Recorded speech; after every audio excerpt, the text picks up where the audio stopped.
How is it going, everyone? Welcome to more Grid 2019, and this has to be the final stream of the game. I might be putting a lot of pressure into me by doing that, but I really want to finish it today, and I should be able to finish it today, considering that there's not that many events left. Like, it should be on the final season. Promise that some of this can be long, that's for sure, but I mean, I should be able to. Like, I don't care how long it takes, I will aim to finish it today. No matter what, that has to be the objective. But we will see. See, for example, this is a hard one to start with. These cars are hard to drive. Like, they are pretty fast, but they have quite bad brakes, so anytime that a corner comes, it's like you are praying that it doesn't kill you. But yeah. On the right side, I think most of these events today will be multi-race championships, which means that you can get away with getting in very bad positions and still be able to win at the end. But we will see about that. Oh shit. Okay, that wasn't a skip, thankfully.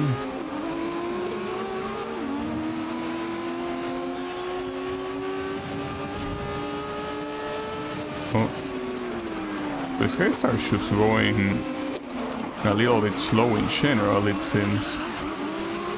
So that's a free ticket to the podium, but Mr. Second and First are kinda doing their own thing here. I think Second is using the same car as I'm using, and First is using the Porsche.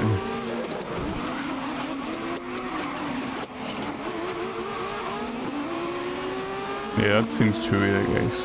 But it's a short race, like it's one of the short versions of Suzuka, and there's only 3 laps, so not a problem. Yeah, you're definitely doing that corner way slower than you could. You could do that way faster if you want to. Well, like I did it, basically. Just that in my case, since I used him to brake, maybe it didn't look very legitimate. Yeah, you can do that faster. Alright. And that... Well, that's a very clean victory. Okay, that's a good way to start. I like it. Just like that, no problem. Oh yeah, the Porsches here were called Moby Dick. Pretty funny. Well, Indianapolis in reverse, and then the other one... I can... You know, the worst part is that I've seen these logos multiple times now, and I still cannot immediately recognize them. It's a shame. It's fine. No.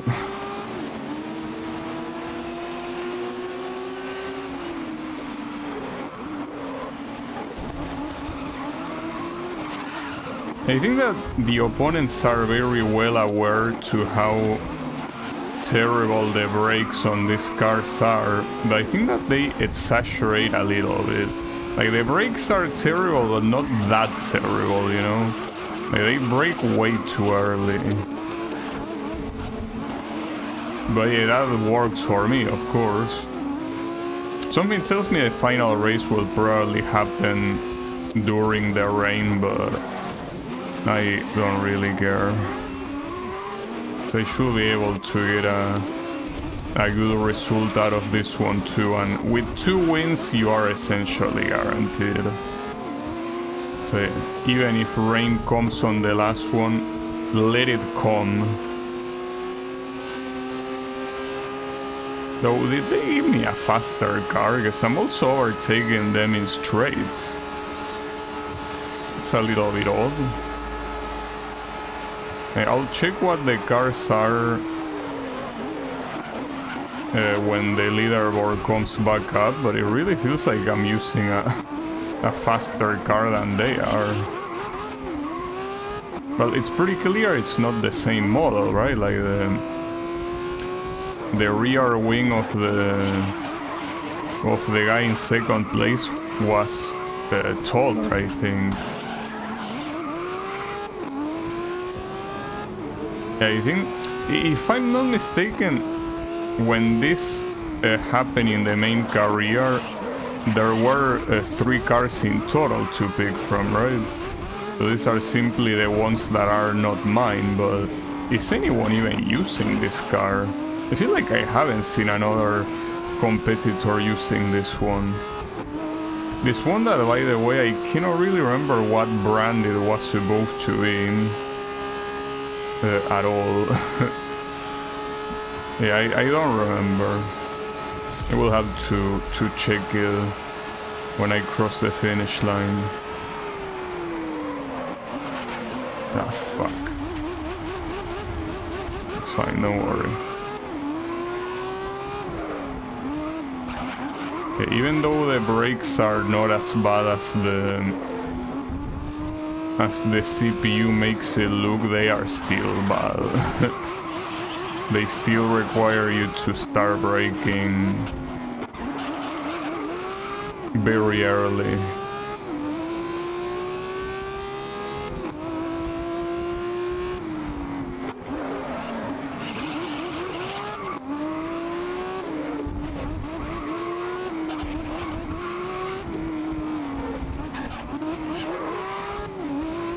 Okay. So yeah, let me see what models these are. Will appreciate that.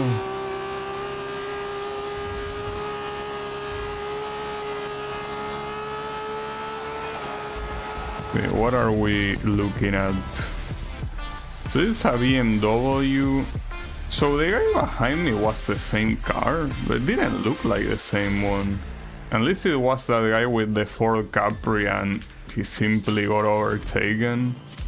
Could be. I also don't remember. Oh, this is a Pang. It's a full version. Well, that's quite a difference, isn't it? Like, it really went from small track to medium track to big track. Well, I guess this sort of progression makes sense. I would have preferred if they were all small. Oh, come on, why did you get triggered? Like, I barely touch you.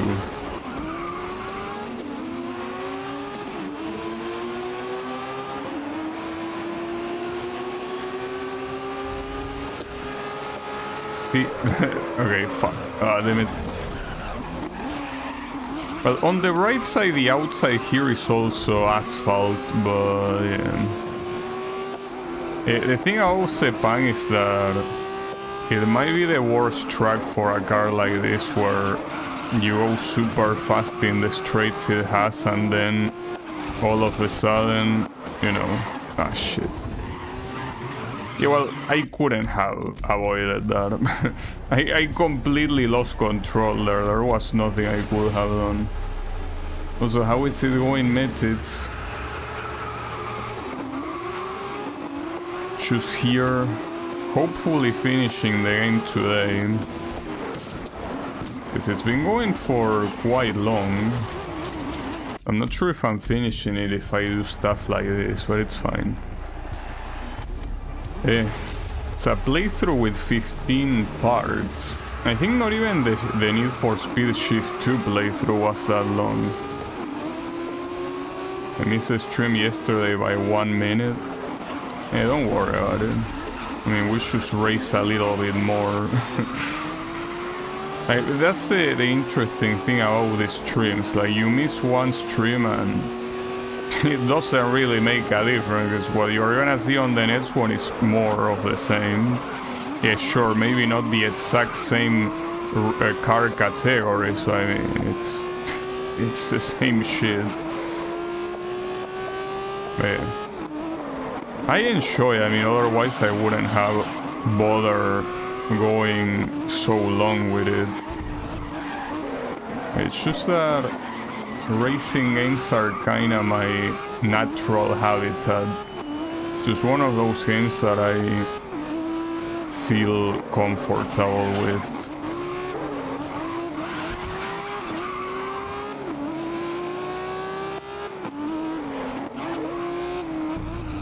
It helps the fact that I played them since I was a very little kid. It's oh, I destroyed that guy. No, I didn't destroy him, it's fine. It's not even that bad, and he's probably gonna come back anyways. Oh, I see that my teammate became my nemesis, that's fucked up. Come on, bro. Oh, that's really track limits for that. You're out of your mind. It's fine though. I'll keep going. Mostly because I'm pretty sure that even if I retire here, it's still gonna be a win. And at worst, it's gonna be a second place. So yeah, don't worry about it. Yeah, track limits in this game sometimes are kinda weird, but it's fine. I mean, at some point,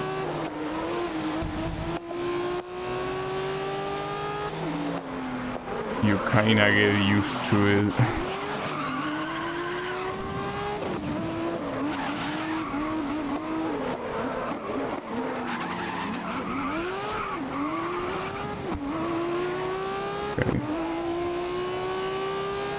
I mean, if I do actually get the penalty... Ah, fuck me again. It shouldn't be any longer than 2 seconds.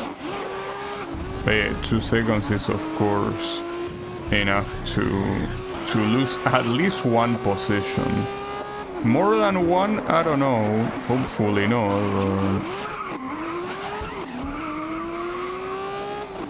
So they are also... getting pretty close to each other, and if that's the case, it won't be only one position.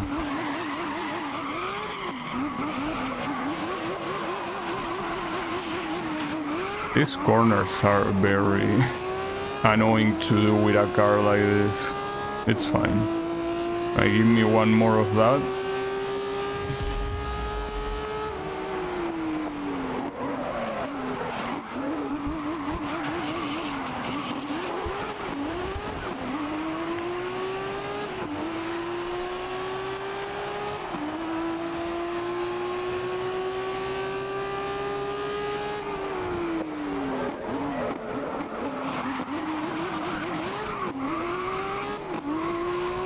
At the same time, being so close to each other in a track with corners like this, I cannot imagine being the greatest idea for them.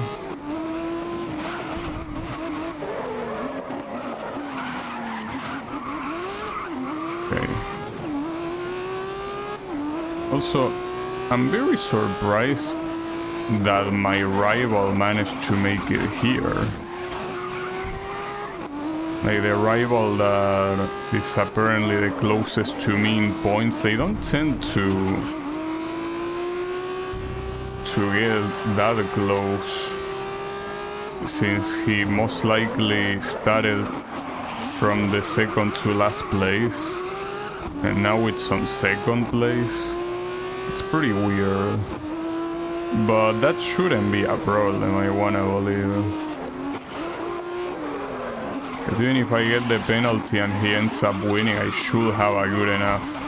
Well, no, obviously. The only problem is if I end up getting worse than second. Yeah, and I might get third, actually. If the penalty is real, this is gonna be third place. Yeah, the penalty was real. That being said, I do have enough points. But yeah, he surprisingly got quite a lot of points. But yeah, not enough for him to win. So worry not.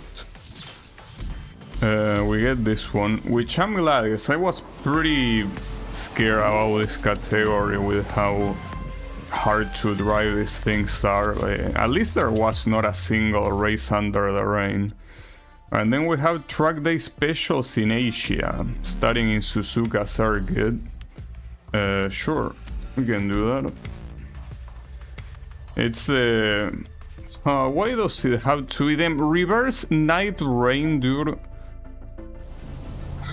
Why do you have to do such a cancerous combination? I don't understand.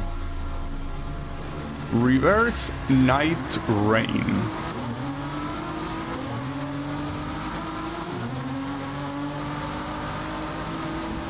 You just want to piss me off. There's no other explanation.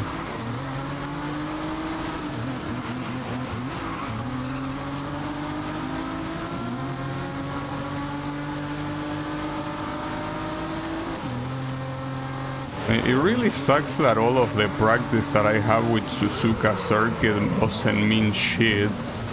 Because again, I'm not used to seeing this track in reverse. I'm pretty sure no one is. Like, not even a professional driver will be used to this track in reverse. Well, unless they somehow rent the track to run it in reverse, which will be weird. But hey, I mean, I'm not gonna judge. Maybe some people do that. I kinda doubt that they do that. And even if they do it, is it even allowed in real life?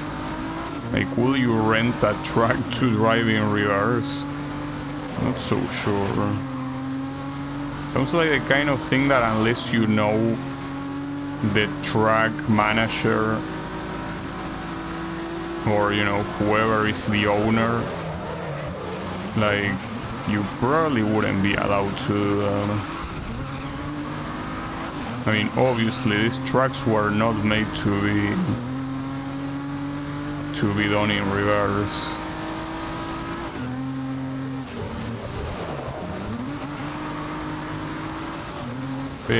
Fuck.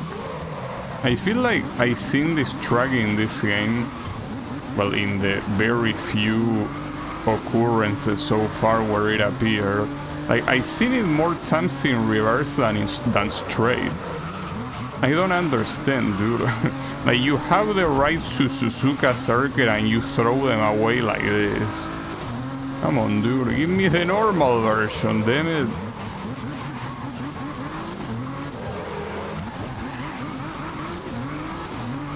They absolutely do. These tracks are very much dead most of the time. Everyone is racing somewhere else. I don't think Suzuka Circuit is what you will call dead. I mean, obviously I don't know because I'm not Japanese, and even if I was Japanese, I'm not a racing driver. But Suzuka Circuit is probably the most popular track in Japan. And Japan has quite some motorsport competitions, even some less serious ones. So I don't think Suzuka Circuit will be dead for most of the year, particularly. Well, yeah, I mean, with all the technology advancements and the existence of racing simulators, professional drivers can definitely practice on their own, but I mean, it's not the same as, you know, running a track in real life. But the thing is that driving them on reverse is pointless, because that, if anything, is not practice, it's worse. Like, you basically get used to a version of the track that does not get used in any competition, or at least any serious competition. So I think that like going on reverse in a track in real life, even if it's allowed, I doubt that most people will do that. It's like, why will you do it? You know?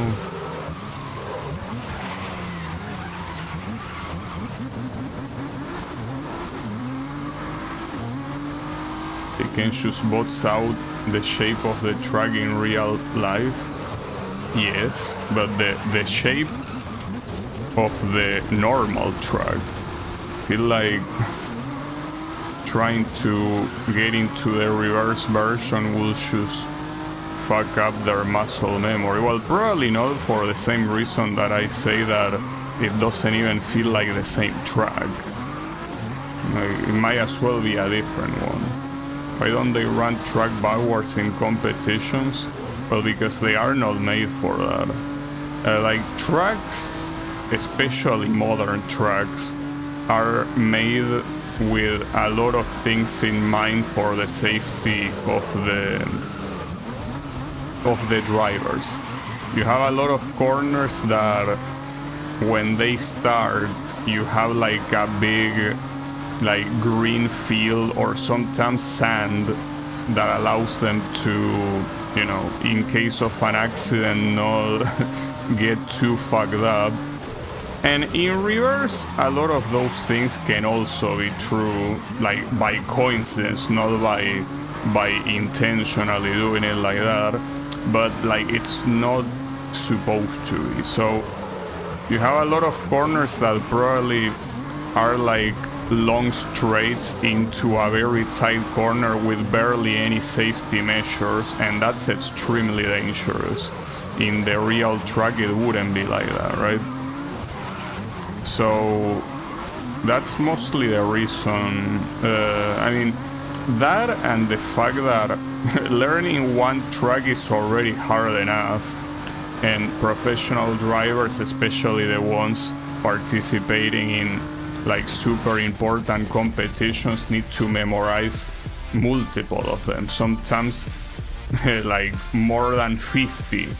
Like if we're talking about, I don't know, like forget about a Formula 1 driver, which is the obvious example I could give, but no, think of something like GT3, right?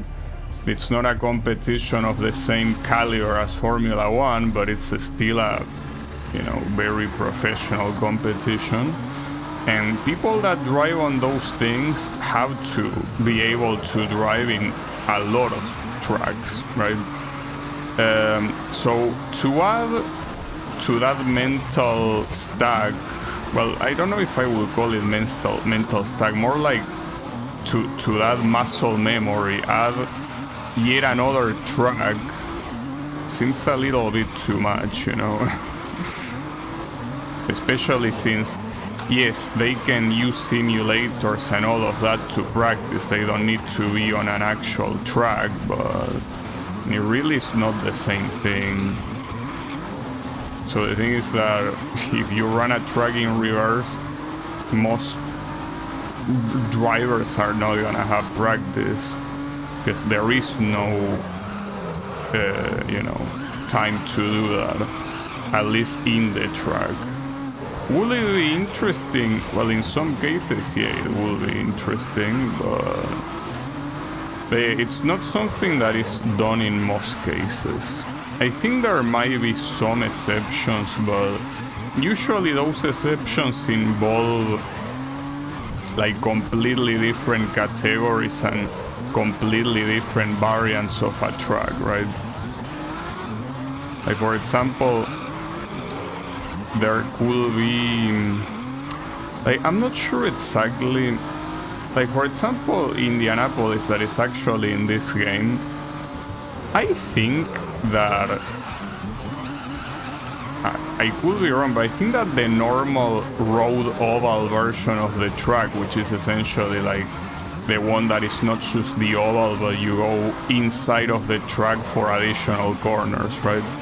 That one, I think it's driven in what will normally be the reverse of the oval version. You know that ovals in 99% of the cases are driven by steering to the left, right? Like at least in the USA, 99%, if not 100% of the ovals are driven by steering to the left. But Indianapolis, in the road oval version, I feel either Indianapolis or some other one, I remember that the normal version for the road variant is with the oval part like steering to the right. But that's the thing, I wouldn't really call that an actual reverse version. Like, that's basically a different variant of the track already, but also used probably with completely different categories, right? Like, while the oval version is using things like, you know, Indy 500, NASCAR, you know, Arkham and Arts, many categories like that, you could easily use the road version for competitions like IMSA, right? Which is the multi-class race that combines usually touring cars with Le Mans prototypes. In short, yes, normally reverse tracks do not get used at all, and the very few that do are exceptions that I wouldn't even count, because it's a completely different context rather than just driving the same track but in reverse, right?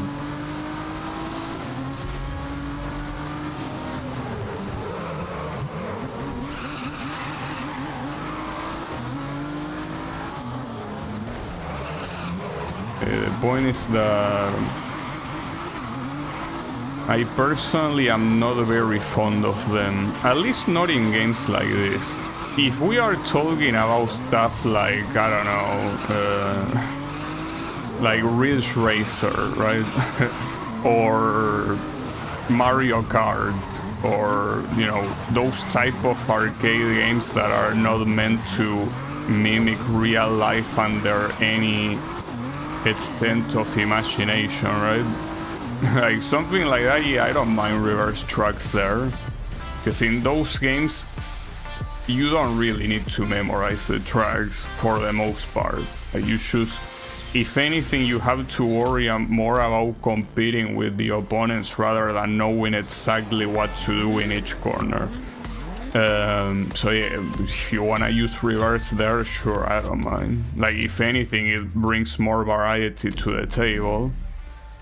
And yes, it also brings more variety to the table in this game, but it's kind of frustrating because you're like, oh, I know this track, and then it turns out it's the reverse version, and no, you don't know it. You know? Oh, this is a time attack, okay.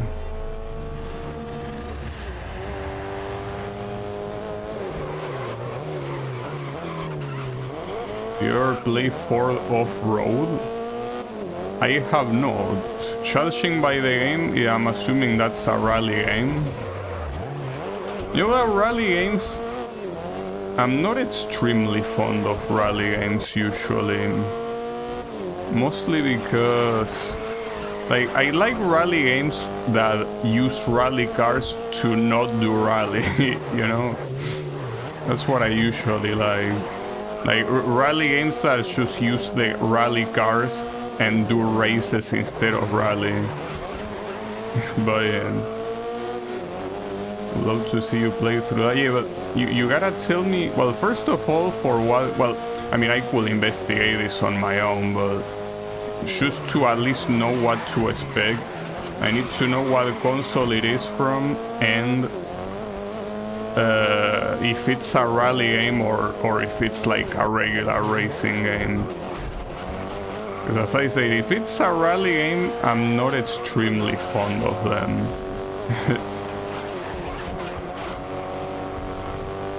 Especially the ones that are older.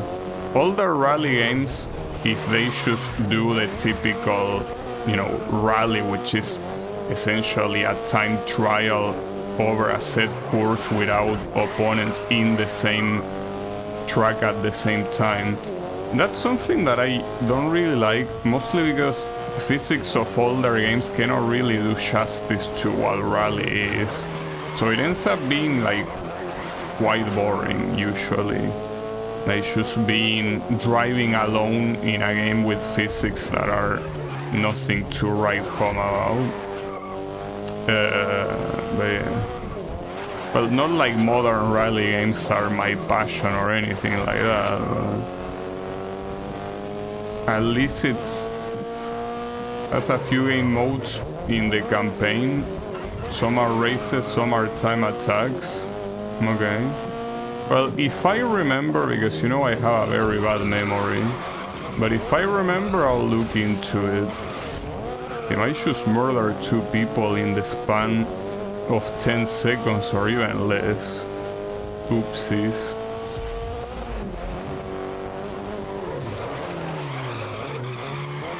But yeah, oh, and from what console is it? If I had to guess, I will say PlayStation 1, but that's the first thing that comes to my mind by reading a name like that. But I could be wrong.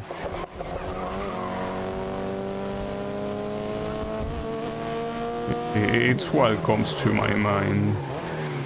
I mean, PlayStation 1 had quite a lot of those type of license games where they focus on one brand of cars rather than more than that. PC, PS2, PSP. Okay. I could try the PS2 version then. Because, you know... Wait, it's from 2008? Really? Well, it's not like it's unheard of for a PS2 game to release that late into the console's lifespan, but then that is pretty late. I'll try and see what I can do. Well, that's assuming I like, you know, the game, which I still don't know because I haven't seen it.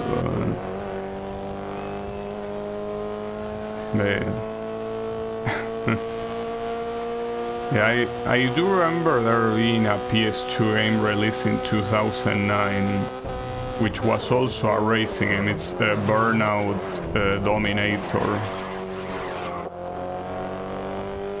That's a good game.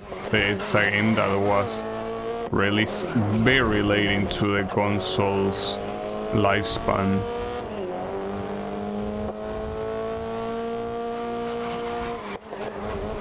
Well, and then many football games were also extended even to the 2010s, right?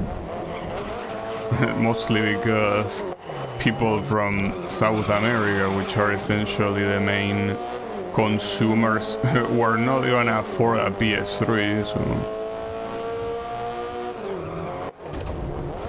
Though I'm not sure if that was their market anyways, because people here usually just, you know, pirate those games by just copying the disc, so maybe it was for another region and not this one. I'm biased, but I'll say it's really fun. You can go pretty fast, and music is nice, and the tracks are interesting. I like how these fans are leaning over barricades. Yeah, well, that happens a lot in real life. Well, especially if we're talking about rallying. People that attend to those events as spectators are basically suicidal. It's like they are almost asking to getting run over by the participants. And you know, that wouldn't be a problem in itself, because, you know, Darwin and all of that. But the problem is that if a driver is unfortunate enough to run over some of them, they are gonna get traumatized. So it would be nice if only the morons that do that died. And well, usually yes, but I mean, if they were the only ones that got it bad out of that, but yeah, the driver definitely is not gonna get out of that untouched, you know? Not mentally, at least. Well, physically it depends, I guess. One guy on a race on my island flew into a house on one turn. Nice. It's pretty cool. Well, at least it wasn't your house. I guess you gotta be thankful for that. But I cannot really say that I'm very familiar with urban races here because they are not really things that happen at all. The races that do happen in tracks like are kind of in the middle of nowhere, and they only usually support local categories.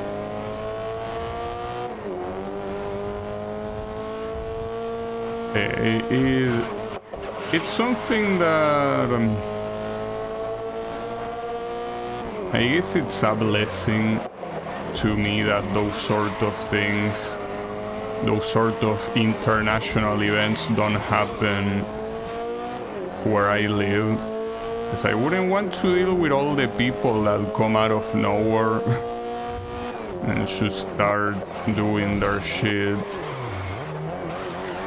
I mean, the reason why I live in the city that I currently live, which is kind of in the middle of nowhere, is precisely because very few people live here.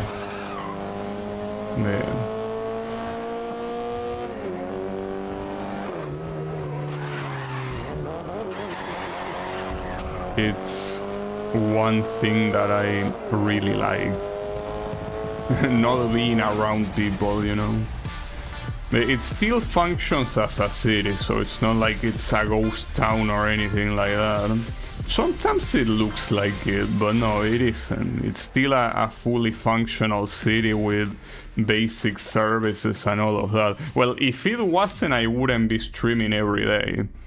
That's the one. Well, and that's another funny thing, that it would actually be worse if I was living back in city of Buenos Aires, right?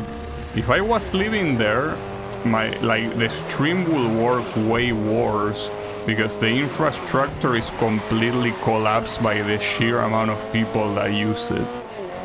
So that's the funny thing, a city like this that has way less people and theoretically way worse infrastructure, it's better to stream than what's supposed to be the biggest city in the country, you know. But it is the biggest city in the country. Definitely not the best one though. So that's the reason why I move out of there, and instead I'm in just, you know, in a tinier, less busier place. But less busier. I guess that will be less busy, but whatever. Point is that, yeah, I like peace. And that's what I can get in this place. So I don't have to worry about racing competitions here. I do have to worry about the typical asshole in a motorcycle that thinks he owns the place and starts making like loud and annoying noises with his exhaust. Those guys, every day I hear them, I wish that in one of those exhaust thingies they do that the motorcycle blows up. But unfortunately never does. So I'm left with my wish unfulfilled. But it's fine.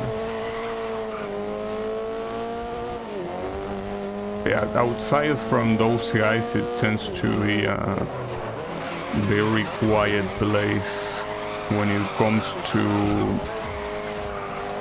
motorized traffic.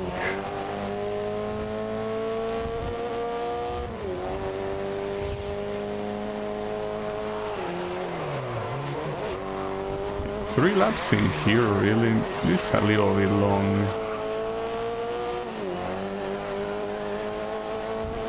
So pretty nice of Codemasters to just put their own logo there.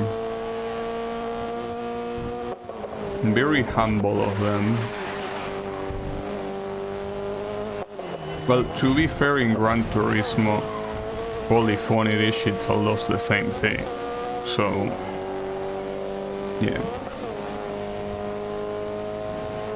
Well, it does look cool. Well, in fact, the livery of this car also looks pretty cool.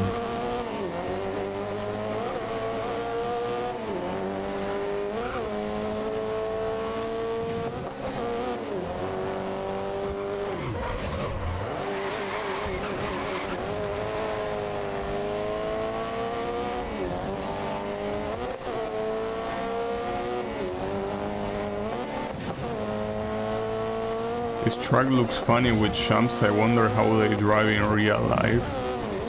I don't think a truck like this is used in real life, but then again, it wouldn't be the first time that I see a truck like this.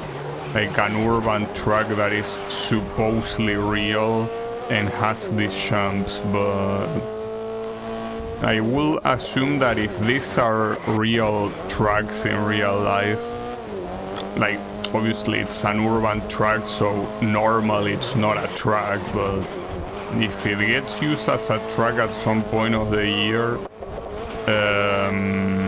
I want to believe that anytime those jumps come, the drivers have to brake. Because for most cars, jumps like that are a very good way to completely break your suspension. Well, your suspension and maybe your exhaust as well, and well, depending on how hard the impact is, you could even damage the engine, so yeah, I don't think it's a great idea to take those jumps at full speed. Yeah, I'm also curious because I would assume that in most cases it wouldn't be allowed to do an actual race in a place like this with those sort of bumps, because it's just extremely dangerous. Like, regardless of how much the car could get broken, like one bad movement and not only the car and the driver get completely fucked, but the chances of things around it getting destroyed, including the people there, are very high too. So yeah, like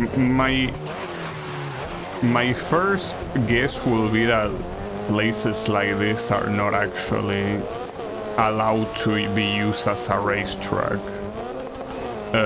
In the past they probably were, yes. I mean, this is an interesting thing about sports in general and not just motorsports, but the fact that back then very little people gave a shit about safety, right? So you had all sorts of degenerate shit, like the biggest degenerate thing that I remember from like very back in the day is that in a lot of competitions like Formula 1, there was no pit limiter, which means that when you enter the pits, you could enter at any speed you want. Like, you could go as fast as you want. I mean, as long as you stop where you needed to stop fast enough so the guys on the pits could treat your car, it will be fine. But yeah, that's insane, because entering fast speeds in a place with actual people, right, with actual people there, right, like that's extremely dangerous, and it's obviously a reason why it's not allowed anymore. Like, there are pit limits now in every track. Like, if you enter the pits, you need to respect the pit limit, the speed, which usually tends to be like 60 kilometers per hour or something like that. Very, very low compared to the speed that those racing cars can reach, right? Alright.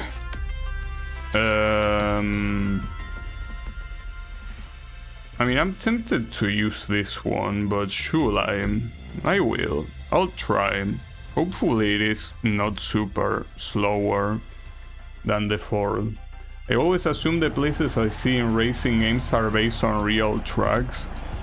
Well, depending on the game, and But yeah, usually the thing is that, yes, for example, this track is real. Red Bull Ring is a track in Austria. It's also like a very popular track. It gets used in Formula One and competitions like that, right? So yeah, this one I don't think is well modeled. Like some corners I feel like in real life are not that sharp, so I'm not sure how accurate the modeling is, but it is obviously based on that real track, right? It's a goofy car because it's pretty old. Pretty sure this one is from either the 70s or the 80s. Like, it is an old model. But yeah, I was out to say, tracks that are not real at all, like they are not specifically supposed to be any track in particular, also tend to be based on real life tracks. It's just that yes, they do not really represent any of them. And there are also some cases where they do make the track like the real life counterpart, but they don't have the rights to it, so they call it a different name.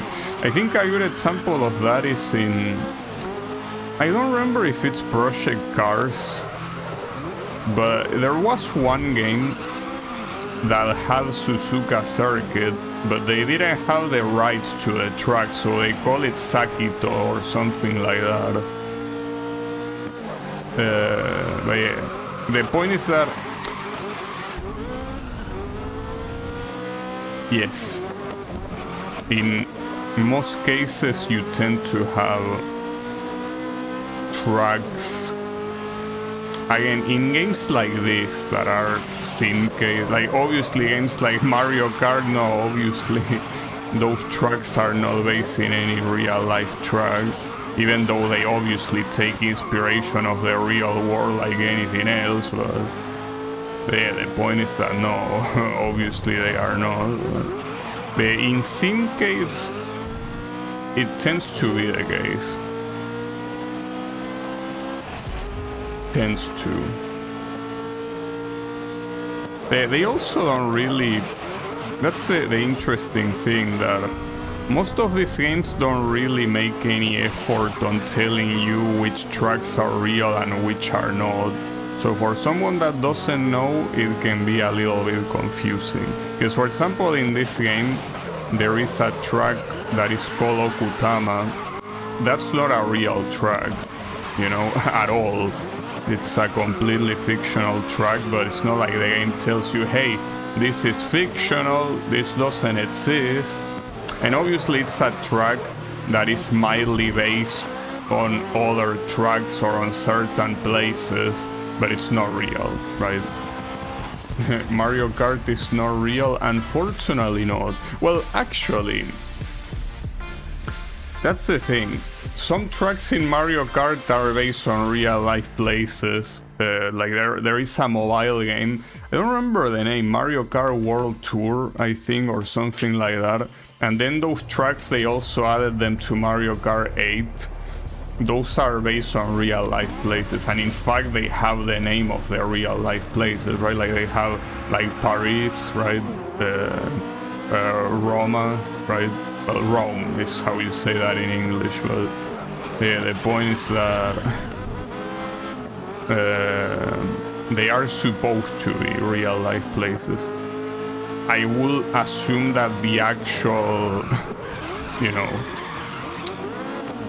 the actual things that the game show are not real, like the places, like obviously the Paris track shows the Eiffel Tower and all of that, but it's not like the streets are 100% based on the real life streets that Paris has, right? But in those cases, I guess it's the closest you have to Mario Kart having real tracks. Oops, my bad, sorry. Yeah, I don't blame you for hating me for that. I agree.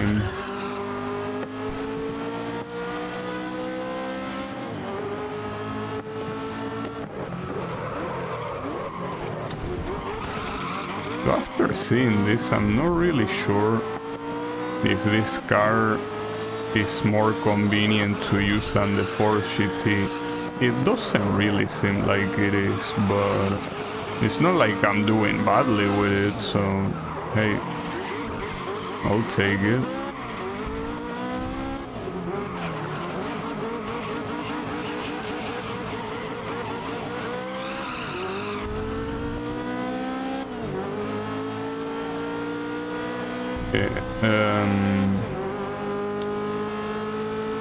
I personally don't really mind like whether the tracks of a racing game are based on real ones or not. I mean, it's something that I always say. My favorite racing game franchise is Ridge Racer, and it's an arcade racing game. Like, it is as far from realism as possible, even though that's the interesting thing about Ridge Racer. It's an extremely unrealistic racing game, but the thing is that it still has its roots in reality, right? Like, the places you see are cities or mountain passes, right? And the cars, even though all of them are fictional, some of them are very clearly based on some real life models. But yeah, that's the thing. Like, Ridge Racer to me is just so good. It's a shame that Namco kinda stopped making games for Ridge Racer, that is. But it's fine. Racing games don't really sell. I mean, there is a reason why Electronic Arts announced that Need for Speed as a franchise is essentially dead. Because, yeah, they don't simply sell as much as other titles sell. So, yeah. Not a good investment for big companies. And both Namco and Electronic Arts are big companies.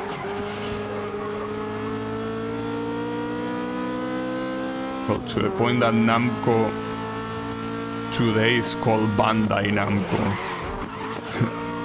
Before it used to just be Namco, no, it's fused with another giant, resulting in an even bigger giant. And as a company, they publish extremely popular games. So yeah. Wasting that money in racing games is not a good financial decision. Kinda like wasting it in fighting games, you know? That's never a good financial decision. There's so many racing games at this point, and like there's not much to change in them. You know, I mean, oh wait, left. Damn, I almost went right again. I already did that at some point. I was about to say, it depends. Like, the simulators, yes. For the most part, they don't really have much of a reason to keep releasing simulators. The best thing that they can do is the simulators that already exist, simply keep adding more content to it, but yeah, no reason to make a brand new simulator for no reason. And the ones that are arcade definitely do have a reason to keep coming out from like a variety perspective, but from an economical perspective, no. Because it's a genre that does not sell anymore. It used to sell a lot when racing games were kind of like the games that look the best. Like when the Polygon era was starting, when 3D in games was pretty new, racing games were essentially the best looking games out there. So a lot of the popularity stemmed from that, like you're essentially looking at cutting edge technology. Nowadays, well, arcade racing games obviously have zero reason to use cutting edge technology. And the simulators, I mean, the ones that already exist, some of them use graphics from the past decade, and it's not like you will tell the difference if a new one shows up and it's like, oh, but this one actually looks better. Look at, you know, how it has like this slightly better resolution and shit, right? Like, that's the thing. So, yes.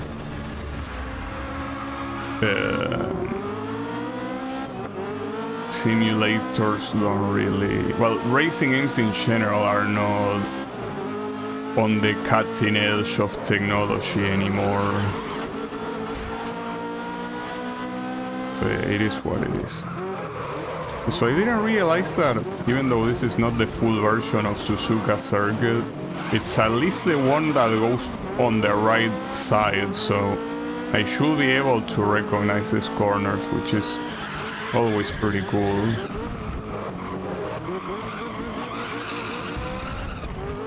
Have you seen the new Star Wars racing games? No, I have not. Though you also gotta know that I'm not a fan of Star Wars, so anything of Star Wars that I might see, I immediately tune it out of my head, because I never watch a single Star Wars movie. And the only Star Wars video game I remember playing was in a friend's house. It was whatever, really. It was an okay game, I guess, to fuck around, but yeah, nothing out of the ordinary. Me neither, yeah. I think Star Wars is something that is still a massively popular franchise, but I don't really think it's a franchise that is really getting new fans that much. And well, part of that is because the current movies, for what people say, are very clearly inferior to the previous ones. But aside from that, it's also like, it's something that has been done to death. Like wars in space with lasers and shit. It's like, most people, I feel like they don't really give a fuck about space. Like, before in the 90s and earlier, especially earlier, space was seen as this super, you know, big mystery that, hey, maybe in a couple years we are gonna be able to go out there and live in a different planet. But since that kinda stopped being the case, and even though space is still a big mystery, it's like we kinda understand that there's nothing really worth it out there on space. It's kinda like that whole fascination with space doesn't really exist anymore. Not at least on the general population. Like, yes, obviously they are always enthusiasts that are like, oh shit, I'm super, you know, super interested in space and all of that. But yeah, for the general people, it's like space is whatever, like, who cares? Yeah, that's because a big portion of that mystery that existed in the previous century doesn't exist anymore. And the mysteries that do exist, like, people just don't give a fuck. Like, I wonder what there is, like, I don't know, 10 million light years from Earth. Who cares? You cannot even see it. You can only speculate what's in there. Like, you cannot even get to our own satellite, which is the moon, anymore. And you want to worry about something that is like a million times further. So most people are like, yeah, whatever. We live in a floating rock surrounded by other floating rocks we cannot reach, so who cares? Right? Well, at least that's how I see it, but I also don't think that people in general see it that differently, you know? Like, I think that for the most part, it kinda is like that.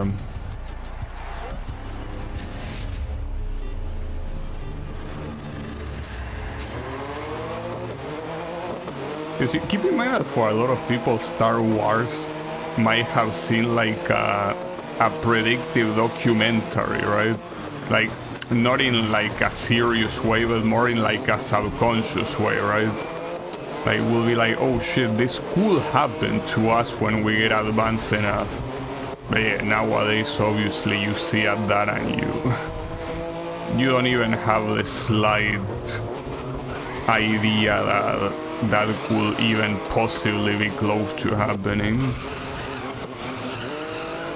Because not only not knowing how far we could go during the 20th century was something, right?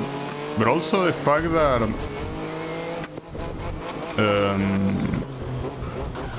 what was I about to say? Kinda forgot, damn it. I completely forgot. That's a shame.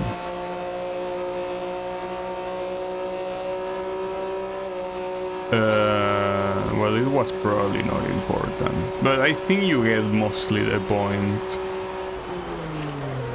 that I'm trying to make. That space as a subject is not really that interesting for most people like it used to be.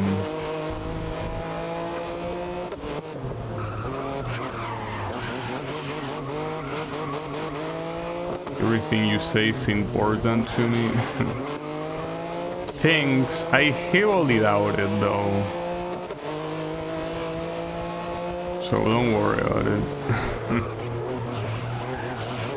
I mean, after all, space... Well, unless you care about space, I don't know. For all you know, you could be a huge space enthusiast. I know I'm not, but hey, you never know who is at the other side. They could be talking to a huge space nerd. But I do remember when I was younger to feel kinda excited at the idea of studying space, but yeah. That was a penalty, by the way. And this is a single race. I don't think I'm allowed to do a penalty here. So, unfortunately, this has to be a restart. If it wasn't a single race, but being a single race, a penalty like that, I cannot. But that sucks so much, because it's a penalty because the track is so badly marked. Like, the cones are not the actual limit of that corner. Even though it will make sense they are, but they are not. Like, the limit is more to the left. So that fucking sucks. Damn it, dude. It's fine. It happens.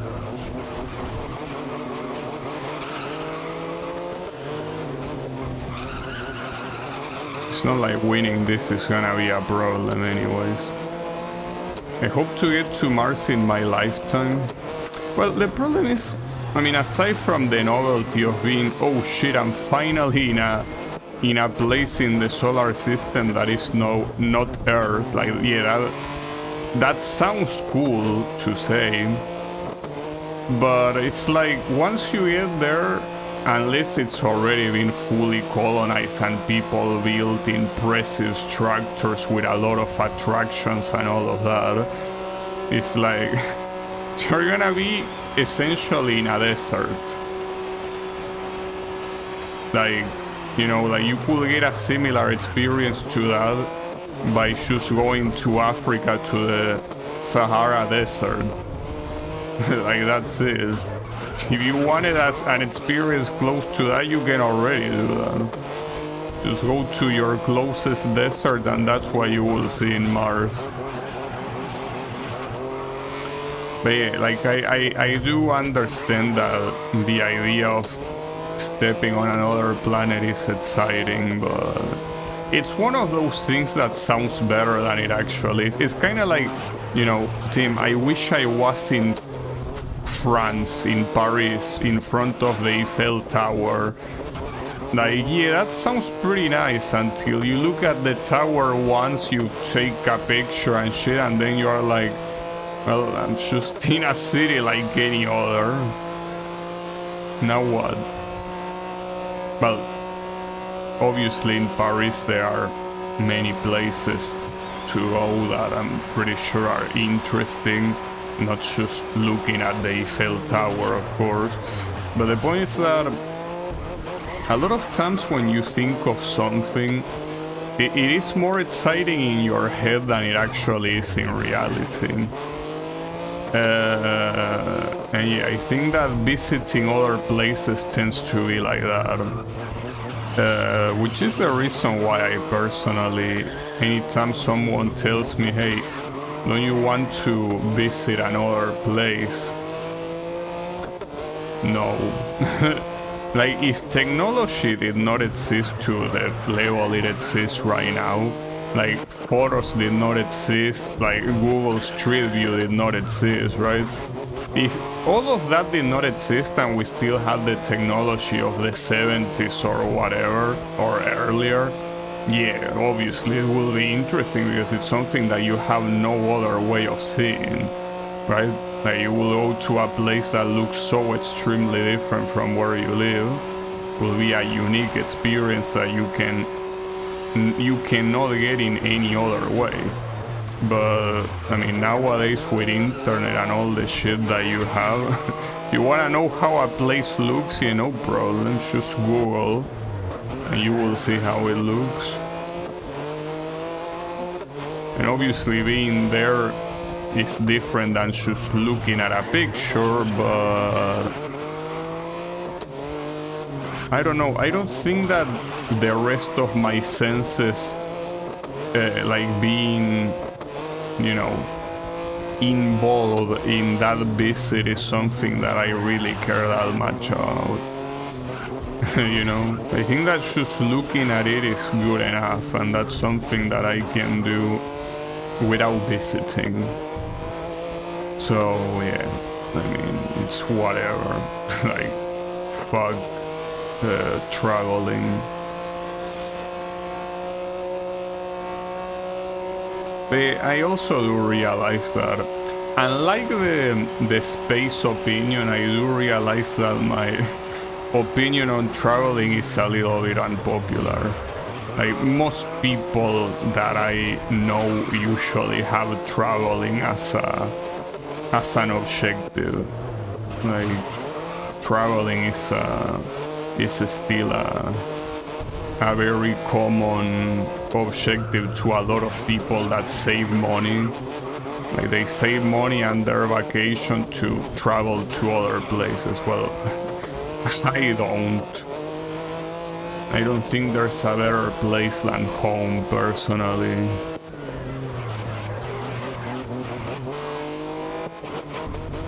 But, you know, obviously you could make another place your home, but...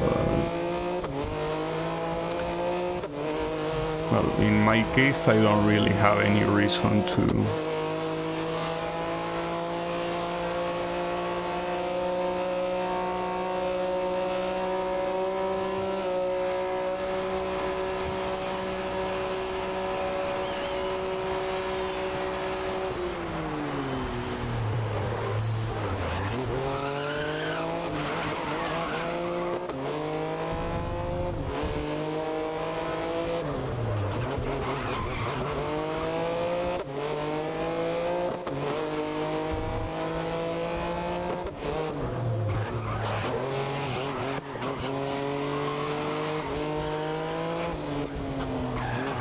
You know, something reminds me about traveling that...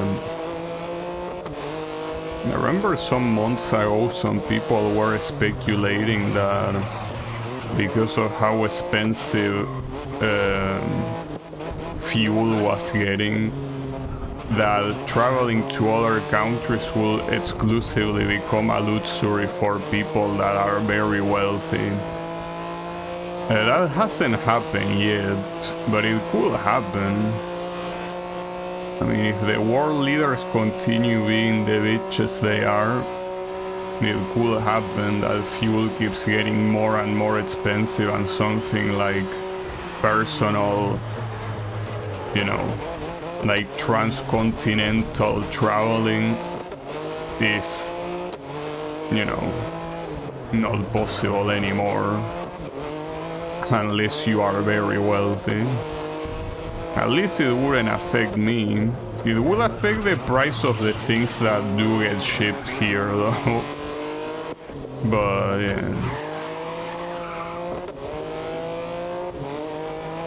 I think that was mostly just one of those typical scares that journalists love overplaying, you know?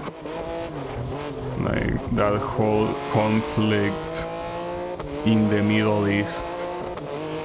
Like, it's pretty serious and all of that, but I haven't really seen any serious consequences to the world market yet.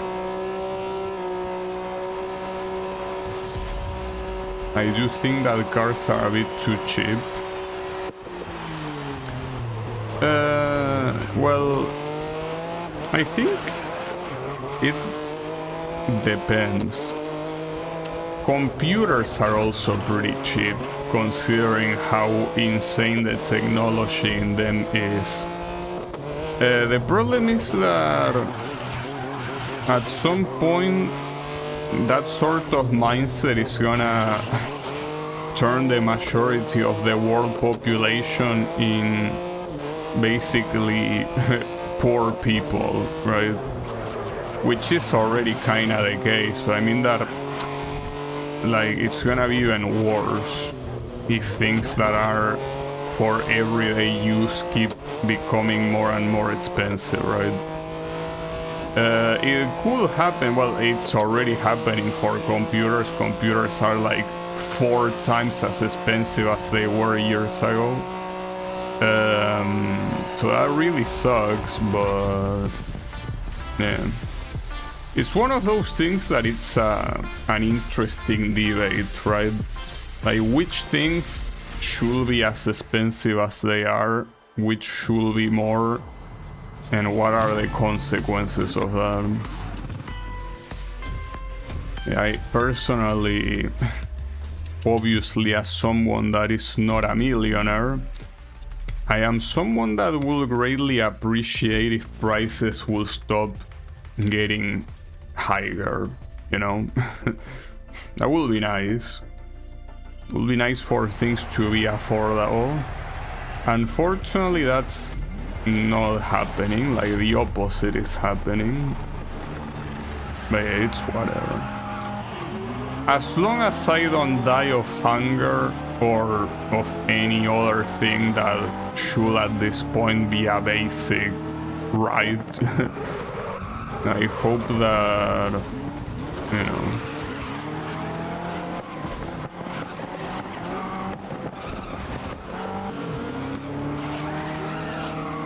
yeah, I hope all that, just anything that gets expensive, at least that it's not necessary to survive. Obviously, in my case, computers getting expensive is very fucked up, because I kinda need my computer both for my job and for the hobby, right? Like, my computer is kinda like my most important material,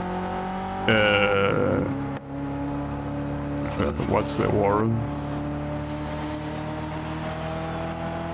Well, the most precious material object I own. So yeah, the point is that them getting more expensive means that whenever something bad happens to this one, which I hope is nowhere near soon, but whenever it happens, it will really hurt my wallet, and that's a problem. But yeah, it is what it is. They are a luxury after all. I mean, I could definitely do my shop with something way less expensive than what I have, but yeah, the point is that it is very important, right?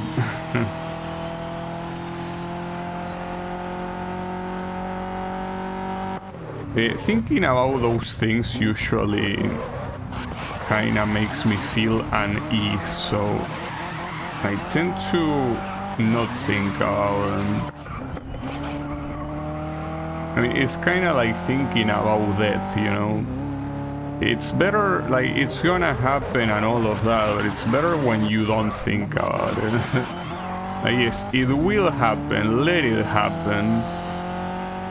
But yeah, don't think too hard about it.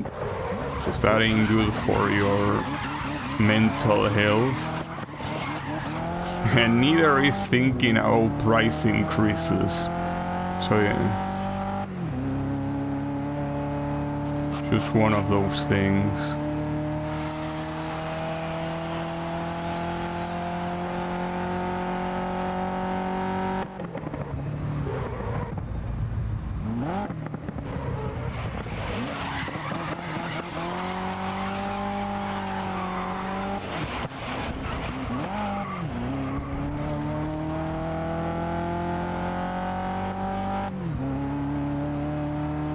So I'm dominating quite a lot here.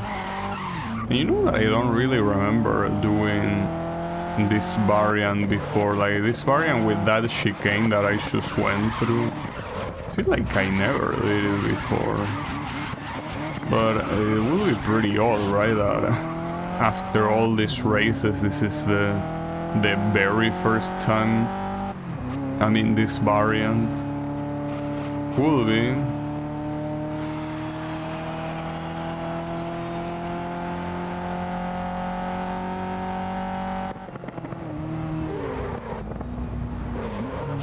This corner I'm braking way too early. You don't really need to do that.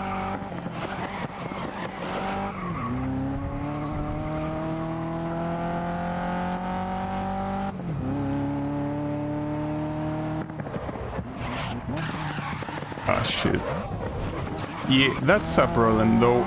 With how big my distance is with the other guys, this should be fine. Even if this is a 5-second penalty. Like, I'm pretty sure I'm 5 seconds ahead the second place. Or maybe not, actually. Well, the most common penalty is 2 seconds. So I want to believe it's gonna be like that. Hopefully.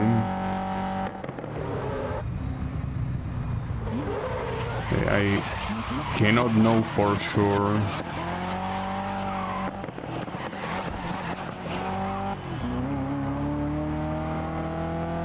So don't get that penalty again, because if that's the case, it definitely will go to 5 seconds. Okay.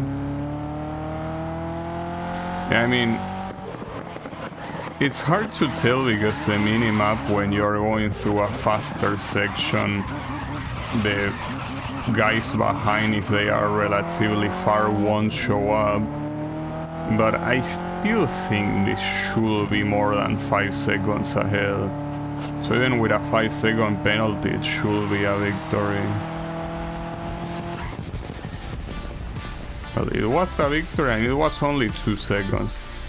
If it was a 5-second penalty, I would have still won. Indeed. Not by that much though, but still enough. Alright. Good shit. So I think those two were supposed to be like the endurances of this season. So everything else is just gonna be like multi-race tournaments. Yeah, like basically these seats here will most likely be that. I hope that they don't take too long.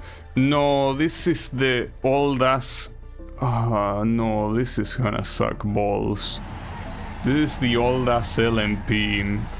And unfortunately they forced me to use the Porsche and not the McLaren, which drives way better. And for some reason they think 6 laps is a good idea. This is gonna suck so much. God damn it, I had wished that the game forgot about this shitty ass category, but they didn't. This, I already said it before, but this is the hardest car to handle in the whole game. Like, it's a...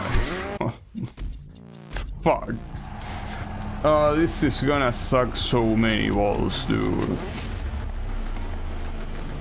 Why didn't you at least let me pick the McLaren? Or better yet, just force me to use the McLaren. This car looks bad. I mean, the problem is not the way it looks. The problem is that it's like trying to drive... I don't know. It's like you're in a gigantic piece of butter and you're trying to drive that. Like you have a piece of butter like without even wheels. Like you're just on top of a piece of butter and you're supposed to steer it somehow. This is how this shit feels to drive. And the worst part is that it's fast. If it was at least slow, you could balance it with the car being slow, but it's not slow. Oh, fuck, dude. And on top of that, Silverstone with those sausages. Fuck me and fuck this category, dude. Well, again, I don't think... Well, yes, the category kinda sucks, but it's not as much as the category as it is how this particular car. Like, this Porsche is so fucking shit. Again, if it was the McLaren, it would be a different story, but this Porsche is trash. It's what I said the other day. It says right there, Porsche plus Audi, right? So basically the two Sherman giants, Porsche and Audi, basically joined together to create the worst car in existence. And yeah, congratulations, you succeeded pretty well. Way to show the Sherman power, indeed.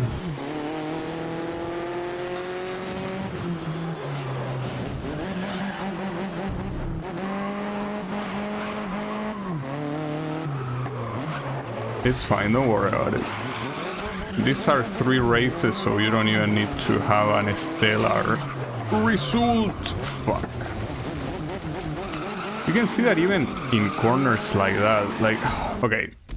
For my own mental health, I'm gonna leave this shit for last. That is very clearly the hardest event in the game. Like, there is no doubt. Like, that will be... Well, not in the game, sorry. I meant to say in the DLC. In this Season 3 DLC. Like, the hardest event in the game, ironically, was with that same car. It was the Okutama race. That's the hardest event in the game. Because it's a single event, so if you wanna win it, you need to win that race. Fucking piece of shit, dude. It's fine, don't worry about it. Hey, I will leave that for... Well, when I say last, I mean whenever I actually need to beat it, which will probably be soon. Because the idea is that I think that the last events only get unlocked when you beat all of the previous ones, so... That will be the hardest event of the season. Unless these guys were asshole enough to make one of those face-off races that are a single race to be forced to do it with that car. That's the only thing that could make a harder event than that one.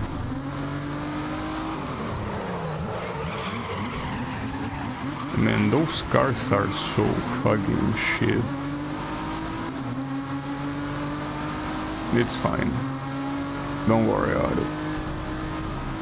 We will deal with that when the time is proper. Though I don't like the fact that this tournament is 4 races. Why is this 4 races? Isn't it a little bit early for that? Maybe no. The issues that I'm looking at the time, and I'm looking at how long these last tournaments are gonna get, and it's not looking nice. One thing I could do, like I did I guess in one of the previous seasons, is to simply forfeit the final race, since I have enough points to win. So otherwise I don't think I'm finishing all of this today, and I do wanna finish this today no matter what.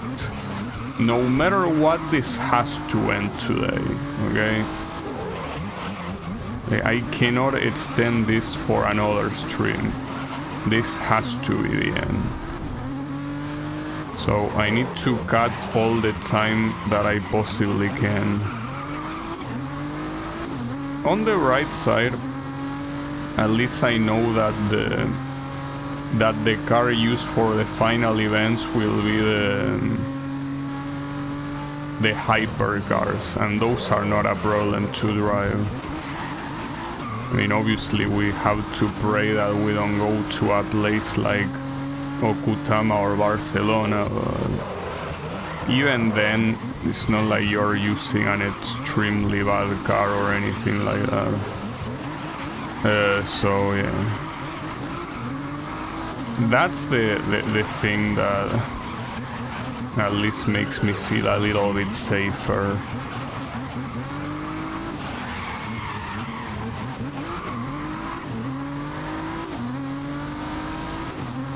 Now this one, if I do want to forfeit the final... Okay, yeah, that's not a good way of doing it. Give me, dude. Whatever, I guess we're not forfeiting shit. Fuck me.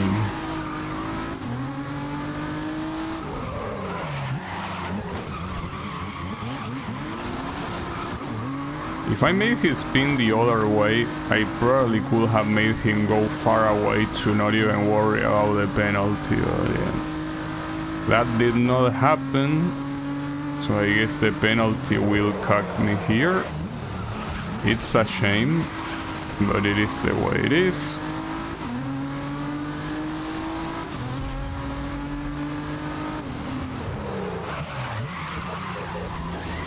Ooh, that was also close to another penalty.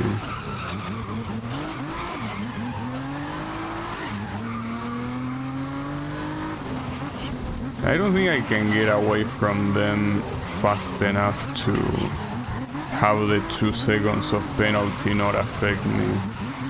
I would love that, but this guy seemed to be fast enough to not let that happen. And I definitely seem slow enough to let that happen.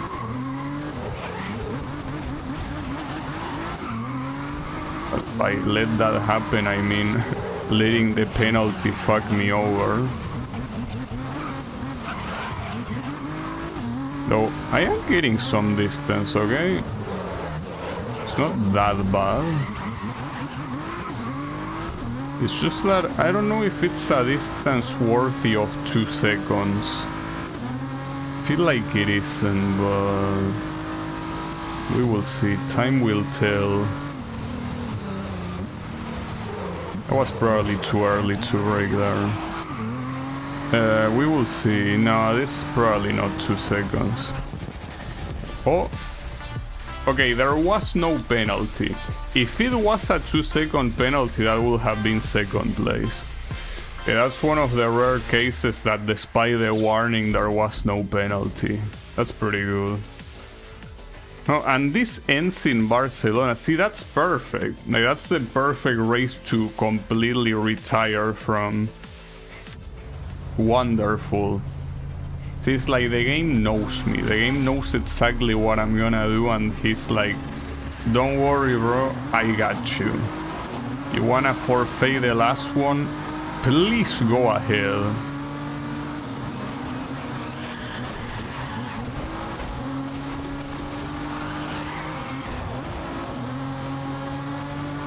But yes, don't worry game, I will take you on your offer, assuming I can get enough points on these previous 2 races, of course.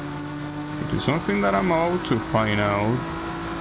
Especially here in Shanghai, every time I do this track, there is one asshole that in the fast section ends up making me crash. The fast section that, by the way, starts here. But am I gonna suffer the same fate that I often suffer? Well, I hope not.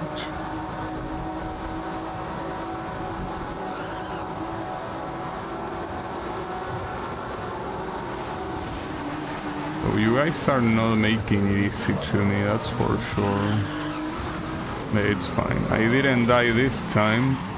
Oh, that corner is... I think that corner I always fall for it. It looks so innocent until you realize it isn't.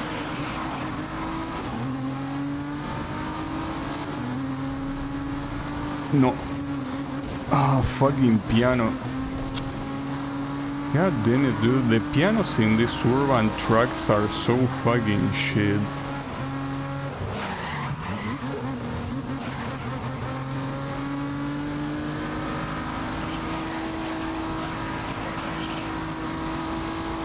Alright.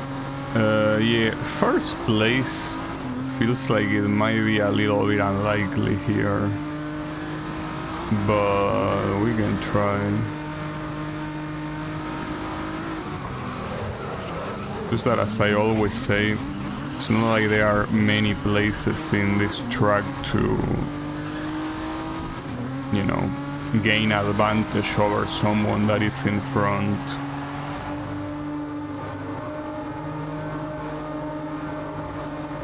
Would be nice if I could.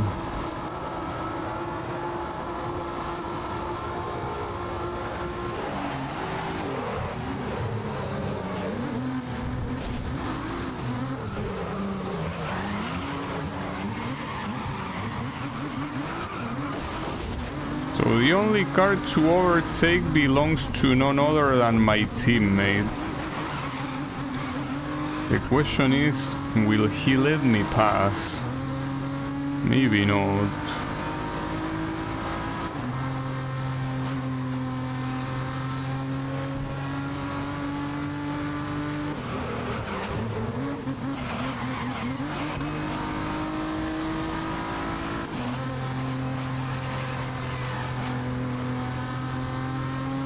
But at that distance, yeah, I definitely will reach him. Especially considering that there are 2 laps remaining. It certainly will happen. You see, there it is. Well, I couldn't overtake, but it's fine. Way more than enough time to do that.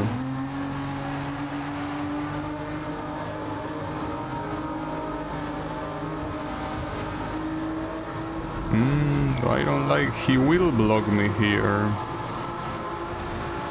Okay, he didn't, thankfully. Good shit. Oh, that's a problem though. Okay. I guess I avoided very bad damage, or maybe I didn't. Hold up.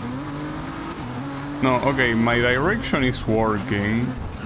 And well, the engine is obviously working too, so... yeah, don't worry about it. There is still 1 more lap remaining, though. That's the thing, the engine works, yes, obviously, but does it work in the same capacity as before? Because if there's any track where the top speed matters, is this one. And if the engine is working at a worse capacity, well, that will very quickly be a problem. But no, I think that it's fine. As always, the damage in this game is a joke, so don't worry about it.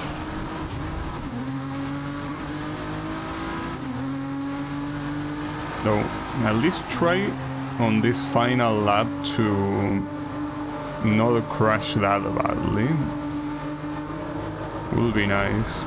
Yeah, but both my front and my rear are completely gone right now. Okay, I actually pressed the brakes a lot earlier. And I knew that chicane was coming, it's just that... I guess it's hard to prepare for those when you don't have a car in front of you to tell you exactly when to start braking. Yeah, whatever. That's that.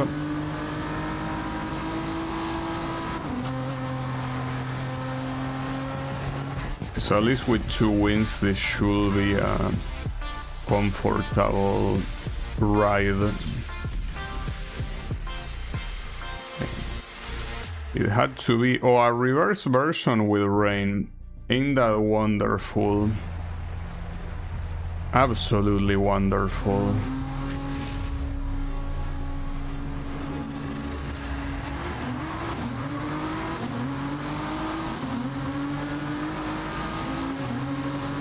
It's also 6 laps.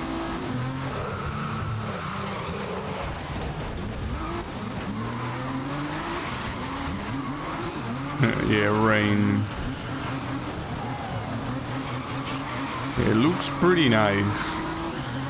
Shame that it doesn't feel very nice, but it's fine. At least I gotta be thankful that the rain in this game is nowhere near realistic.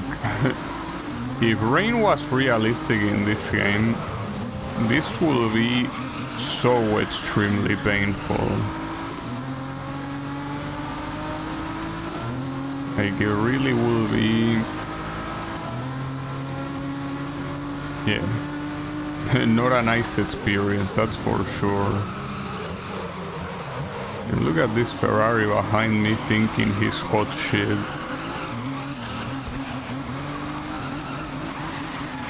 Ah, fuck.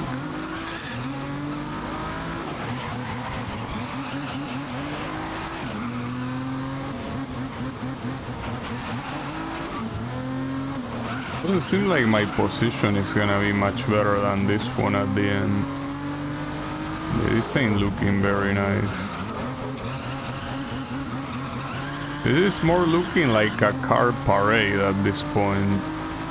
We're just parading one behind the other.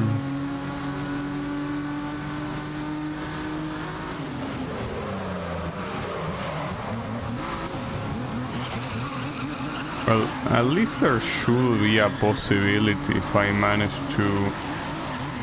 if I manage to have that piano stop fucking me up, I should be able to at least get third, I think.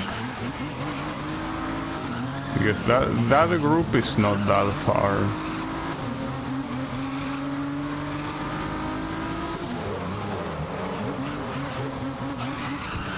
Okay, every piano is fucking me up.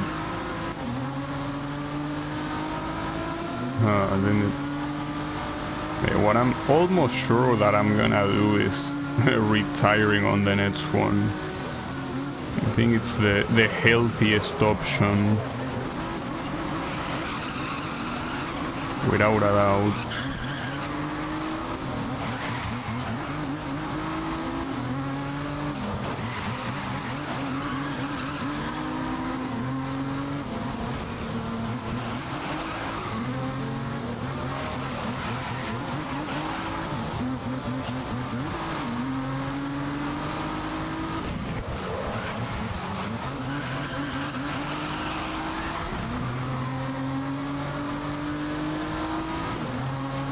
Third place is definitely possible.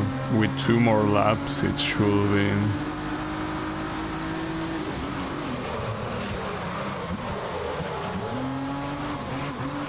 Yeah, well, at this point, I might actually be able to aim for first place, but it's mostly because, as I say before, that first corner, for some reason, the AI does it so slowly. And to the point that here I could simply overtake the 2 guys effortlessly from the outside of the corner. But that should tell you how bad they are on that corner. But I might be getting too ahead of myself for thinking I can go for a first place here.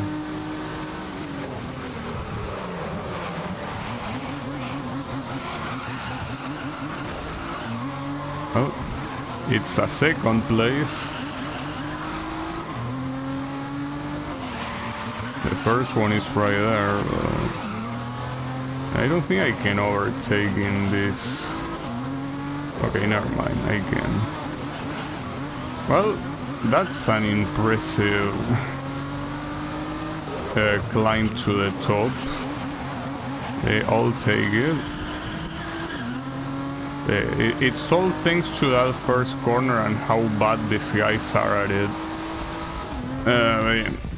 You are the best, thanks, but yeah, it's more like these guys are the worst.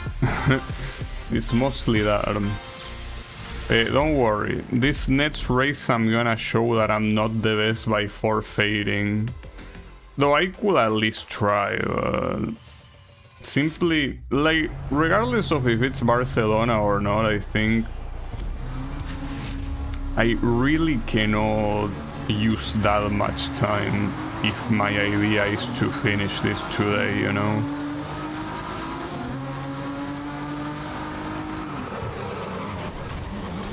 Yeah, I'll try a little bit. Probably a bad idea though. So this is not the variant that I hate of Barcelona. I still probably hate it, but the one that I really hate is the one that looks like a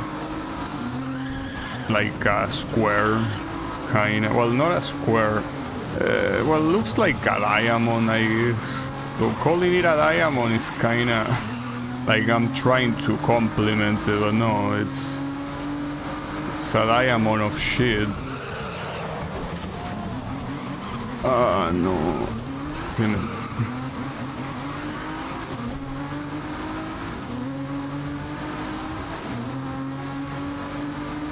Well, at least it should be short.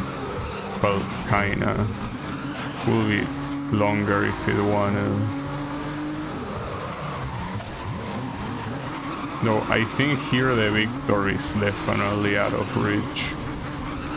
Obviously I don't need it. As I say, I could forfeit the race and it will make no difference, but yeah. We will see what will be the realistic position here.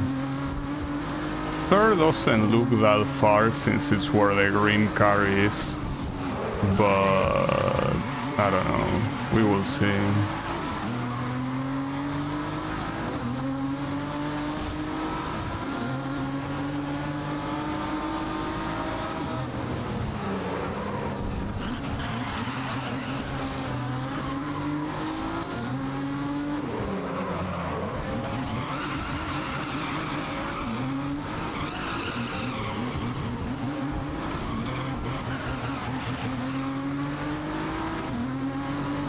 Yeah, I think I can reach the green car before the race ends. Shouldn't be a problem.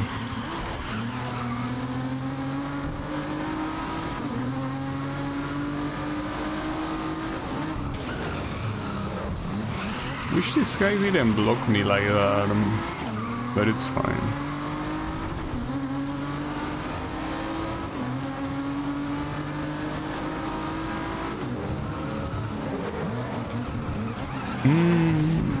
That's fine.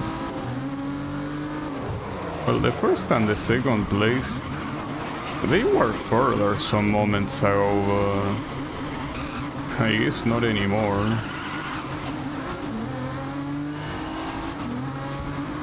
But yeah, with only one lap remaining, well, plus this one, I guess. Yeah, I don't think I'm reaching the first. The second one looks kinda doable. And you really do this corner also pretty slowly. Yeah, the second place I'll take it too.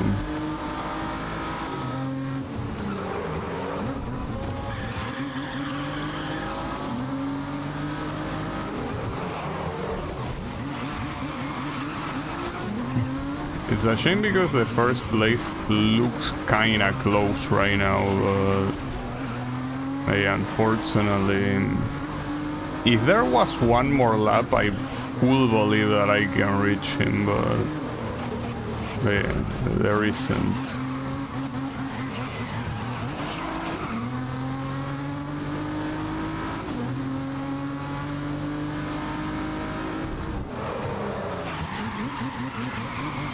With one more lap, I probably could have gotten first.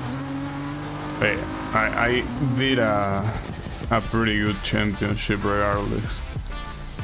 Alright, nice. But the smart thing would have been forfeiting that race, so I didn't spend that much time on this championship, but whatever. It's fine. At least these cars are nice to drive, so that also helps. Alright, TC2. Wait, isn't this a slow car? Like the Ford Focus, isn't this a touring car? You want me to do 4 laps in Suzuka?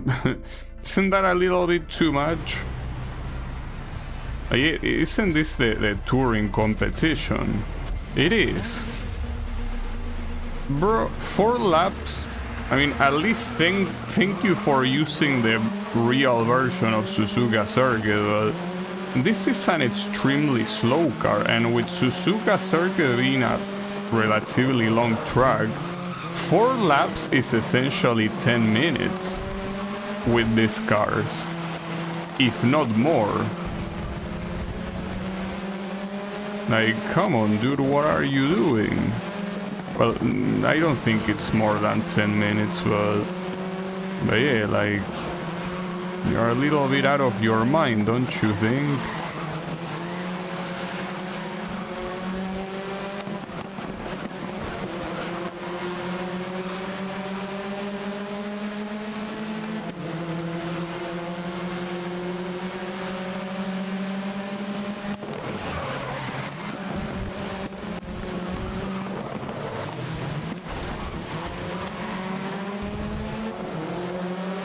Well, and not to mention that these are also 4 races. 4 races on these cars, on probably races that have quite an interesting amount of laps. Yeah, this will most likely go to a 4-hour stream. I was kinda doubting it at the beginning, but no, this will definitely go to a 4-hour stream. Like, they should make this final championship so fucking long. And in this case, it's even more insulting because you are using a very slow category. Like, I don't even know why you are using this category now. Like, shouldn't this have been one of the first categories you use, instead of one of the last?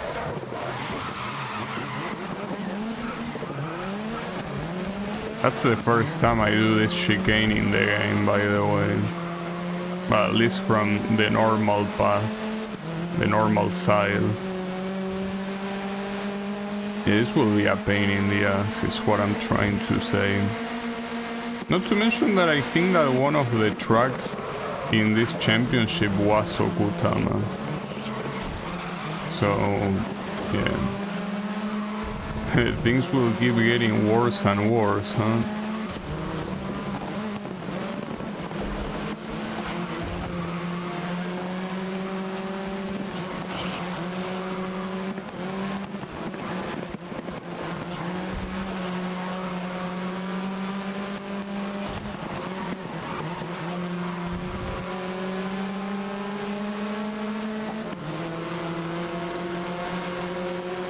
I guess at least you can say that winning won't be a problem at all, but still.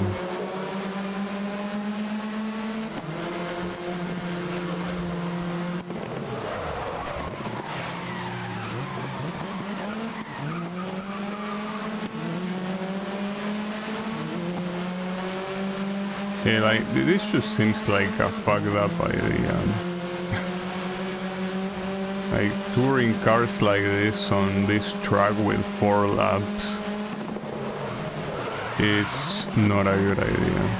In fact, pretty sad that the first time that the regular version of Suzuka Circuit showed up, you make me do them with these cars. And not a faster one. Oh well. It is what it is.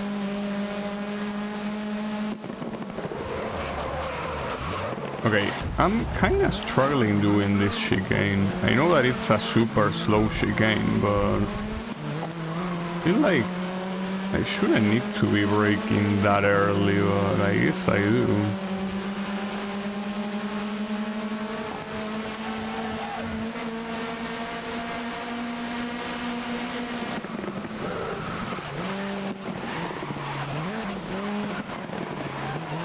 Yeah, at least one good thing is that the AI does that corner that I just did absolutely terrible.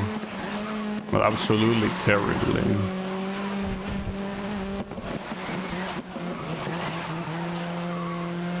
Okay, that works for me. No doubt.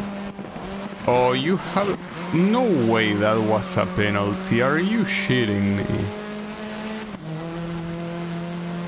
At least if I manage to maintain this distance, a penalty like that won't matter. That will depend exclusively on the final chicane.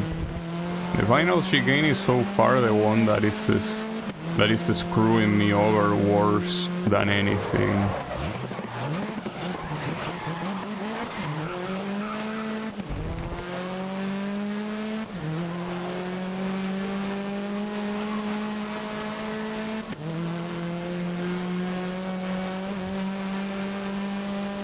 I think it all goes down to that chicane, especially on the final lap, which is not this one.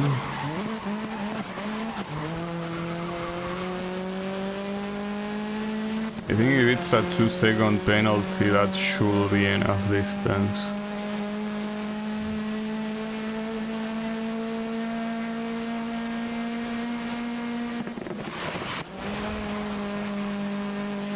So where do you want me to brake? Like, here? Yeah, kinda. You brake any later than that and you're not making it. This distance, 0, 1, 2, yeah, okay. That is more than 2 seconds. Like, if I can manage to keep this distance between me and the second place, whatever penalty they give me is not gonna matter.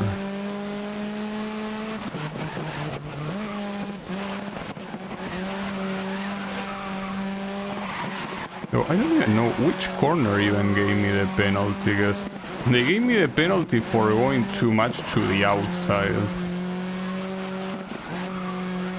Yeah, well, they didn't give it to me now, at least.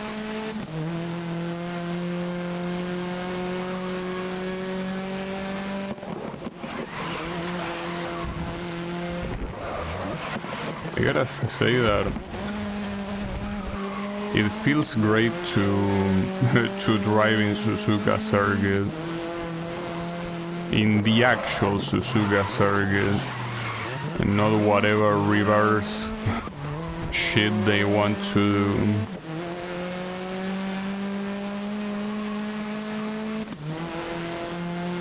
I think I did lose a little bit of time in that sector, unfortunately.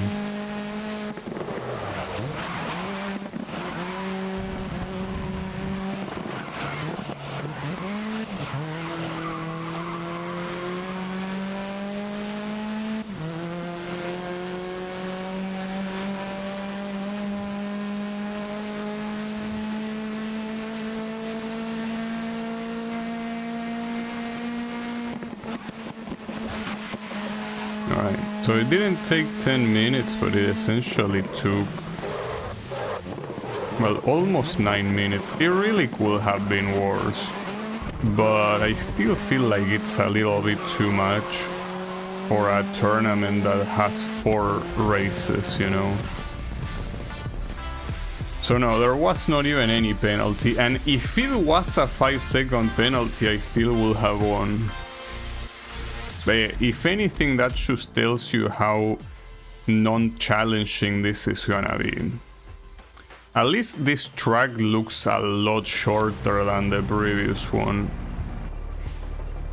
Maybe this is one of those cases where they cannot measure the track for shit.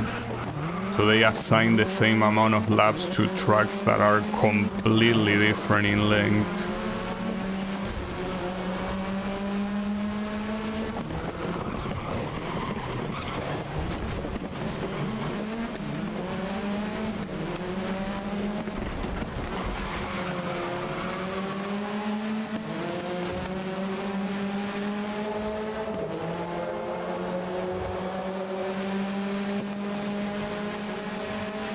What I can remember is what car I use here on the main campaign on this category.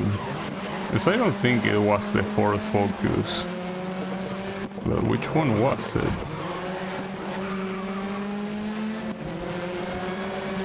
I don't really remember any of the other ones. I'm pretty sure it was not the Audi, right? Ah, for fuck's sake. No. Okay, you are such a fucking bitch. Someone got fucked, but it's not the one I wanted to see that happening to them. Or whatever. Works for me. Okay, I cannot do a single corner. Come on.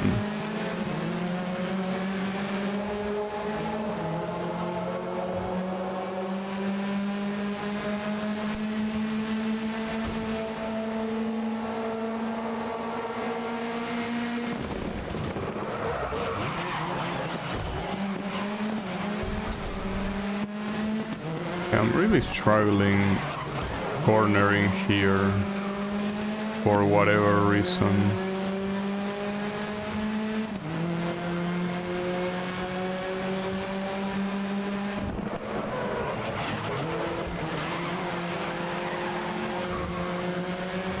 I guess we can kinda forget about any position that is better than this one. Oh well, it happens.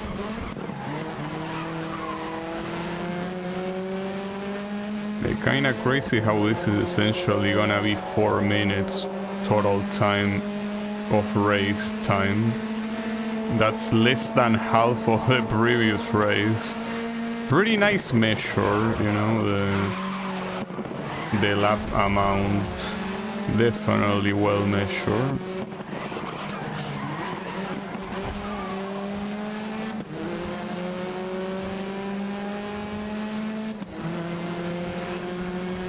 I'm doing this track so badly.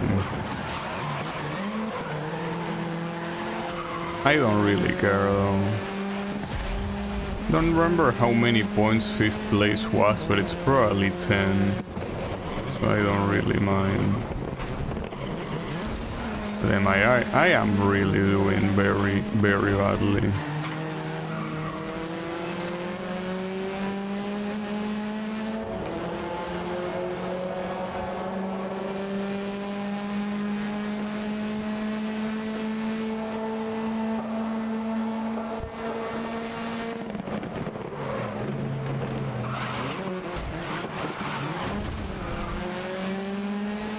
My direction is actually fucked.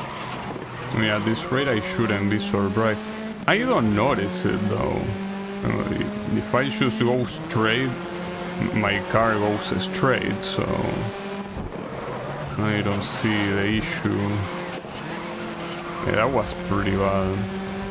So yeah, these are 10 points, aren't they? Yeah, 10 points exactly. Yeah, I'll take it, it's whatever. Better than nothing, at least.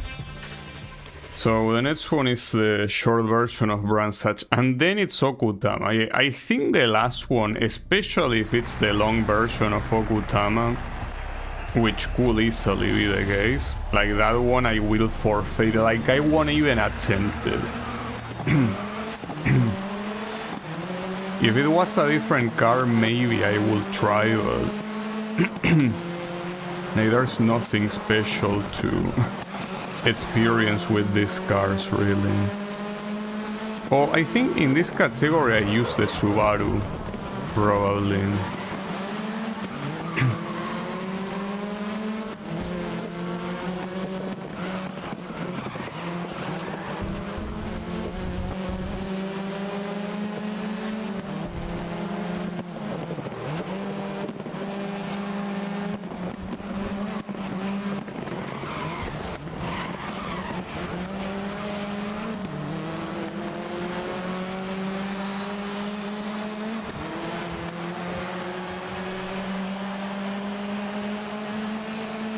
The idea is getting a good enough amount of points here to, well, ideally a first place, so Okutama can be an instant retire. Like, I don't even need to pay attention to the results, I can just immediately retire knowing that no matter what my opponents get, they won't be able to win. Yeah, at least here the first race was the absolute outlier. It was the longest race by a long shot, and well, if they use the full Okutama version on the last one, it could be close to that. If they use the short version, no. And so far, I mean, for Paris and for Brands Hatch, they are using the short version, so you could logically think they will use the short version of Okutama as well. Does that happen in real life? Do drivers get a lead in competitions and just don't show up to their last race? No. That does not happen. First of all, in real life, to get a lead big enough to not matter what the result is, it does happen, but it tends to be very long tournaments, like, you know, the Formula 1 competition. But yeah, even when that happens, you gotta keep in mind that these people get paid for every race. And the races are obviously scheduled like 1 year in advance, so no, you cannot just not show up. Well, technically you can, it's just that not only you're not gonna earn any money, you'll probably even get sanctioned for not doing your show. So yeah, maybe in less expensive competitions, like, I don't know, what example I could give, right? Like a checkers competition or something, maybe. Though those are one-on-one, so I guess that wouldn't really happen. But the point is that for motorsports that are extremely expensive, no, not showing up is not really an option. Like, something really bad has to have happened for you to not show up. Well, and in fact it already happened. Well, in fact, yesterday we were having a conversation here with someone else that we were talking out when COVID was a thing. The main drivers in Formula 1 had to have several races where they didn't drive. So yeah, that happened there, obviously an extreme circumstance that normally doesn't happen, but yes, it can definitely happen. Alright, so this is the short version of Okutama. Do I wanna do it though? Yeah, the surprising thing is that the Suzuka version was the full one. I really don't feel like doing it though. Though if I retire, will the asshole in front of me get first or something? No, he won't. Yeah, I'll take it. Give it to me. Because as I say, we are on a time limit right now. So I don't want to spend a lot of time in things that I... Well, and especially not with this car, dude. Like, I'm sorry, but there's nothing special about this car. Okay. And then we go with these ones. Well, these are also for... Oh, okay. And we already start with a hard one. This is the full version of Paris. I probably won't be able to get a good result out of this one. This is a hard track.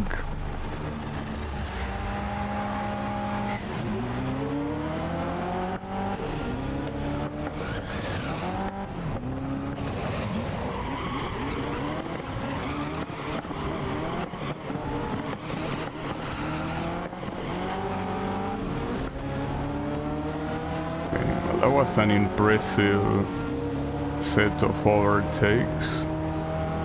But yeah, the group that you care about is a little bit further away.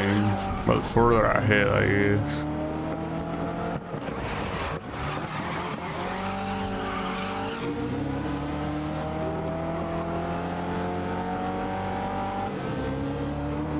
I cannot imagine this race having a very impressive result at all. It most likely won't.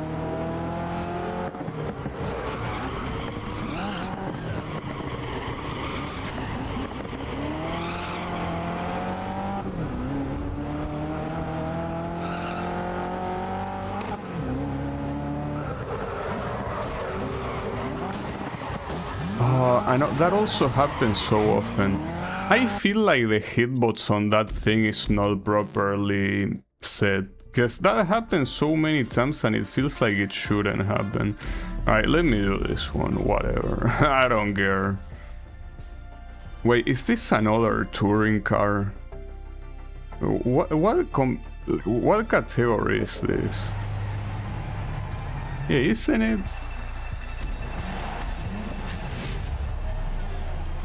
I mean, I guess it's a faster touring car competition, but it's a still touring car. Or isn't it the same? I mean, don't I see the Ford Focus in here? You know, I think it's the... Is it the same one? It is the same one. I think, I mean, that's the Volkswagen. The one next to me.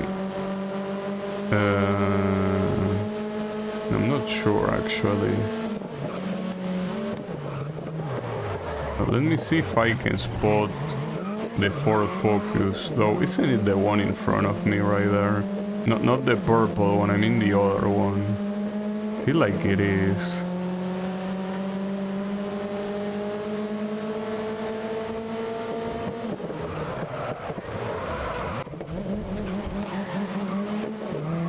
Only I could get closer. I'm struggling to get closer.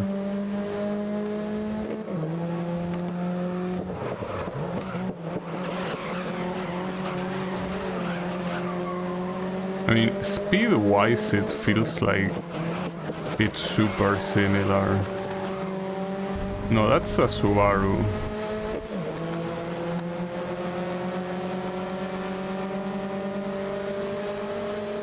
Actually can't tell, because I mean the Subaru, the Audi and the Volkswagen were brands in the previous one, but I can't tell if the models are the same, especially the Volkswagen. Like the Volkswagen, I'm pretty sure it was the classic Volkswagen Golf, but this one doesn't look like it. At least the one I saw with the Volkswagen logo looked like a different one. Not to mention, I still don't see a Ford Focus here.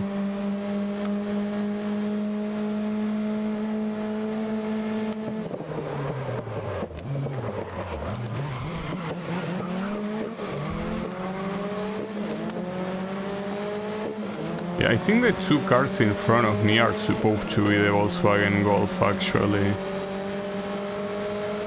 So it might be the same category as the previous tournament, but this time I'm using an Audi instead of a Ford Focus, and yes, that is the Volkswagen Golf, yes, correct. So only thing I need to do is spot the Ford Focus, and then we can confirm you are making me repeat the same shit for no reason. Like, again, why will you use these categories that are some of the slowest in the game for the last tournaments? Like, yes, I get it that it's on the upper part, which, you know, tends to not have like the faster cars or whatever, but considering that in the upper part it also had those, well, it had the Porsche prototype shit, and as shit as that car is, that's a very fast category. So if you can have that, I'm not sure why you cannot have another one that is also fast. But instead you're closing out with the touring cars, like, again, what are you doing? Something dumb, clearly.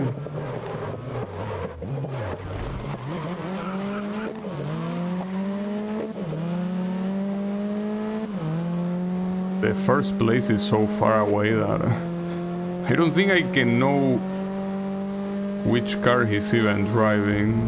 But we will see once the leaderboard show up, I guess.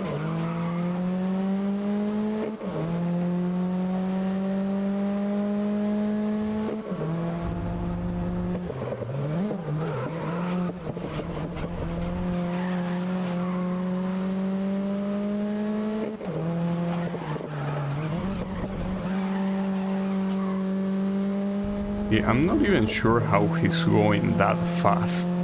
He's going extremely fast.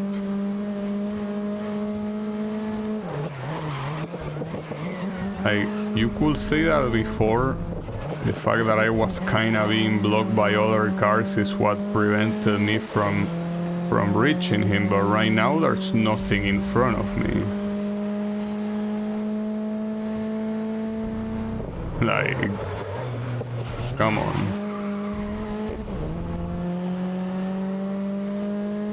I am very behind him.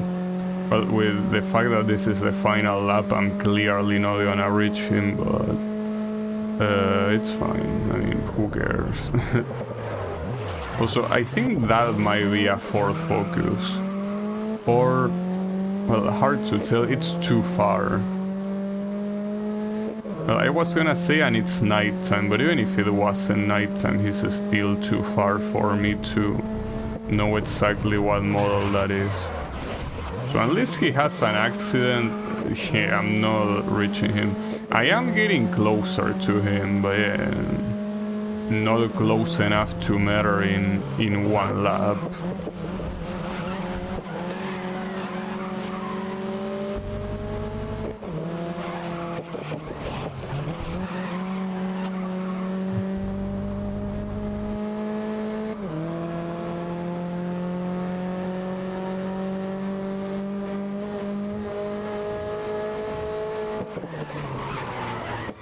I hope that's not a penalty.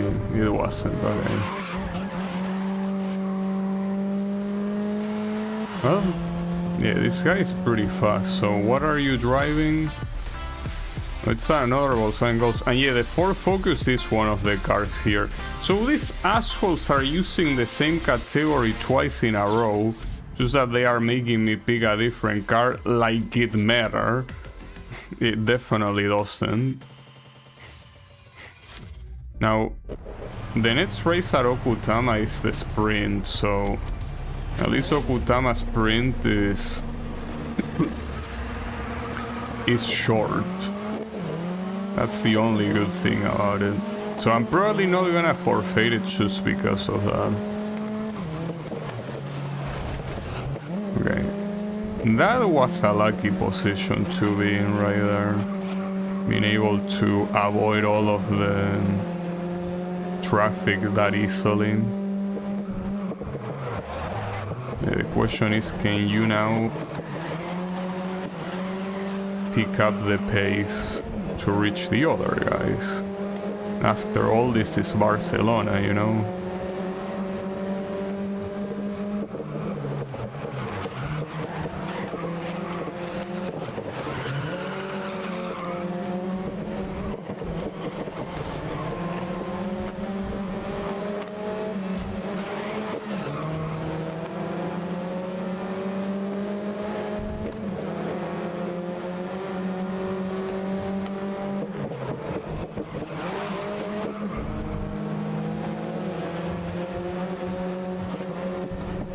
Well, at least it's a relatively short variant of the track. Oh, never mind, it doesn't end there. Well, that was gonna be the finish line, no. Well, it's fine. I mean, it's still 3 laps, it's not that long. It seems that here, whoever takes the lead basically says see ya later and they never show up again. And the same thing happened in the previous one, but it probably will happen again. Yeah. Alright, sure. I guess. Yeah, that's the finish line. So yeah, despite being 3 laps, this will go to almost 6 minutes. Which yeah, I'm not a fan of, but it's fine. I would appreciate another second place, since first place seems like it's gonna be impossible. But yeah, a second place will be nice because, well, if I can get a second place and I can also get a relatively decent place at Okutama Sprint, which I heavily doubt, but I guess we can dream. That means I could completely skip the last one. And the last one is in San Francisco, so it's not like I will need to skip it, but again, this is not a car I want to drive. If it was any other, well, probably not any other car, but if it was a more fun car to drive, sure, I wouldn't mind. But this is kinda like the opposite of fun. Especially when you make me drive in tracks like this. These are tracks with very fast corners. So obviously it's easier to do it with a car like this, but definitely not nearly as fun.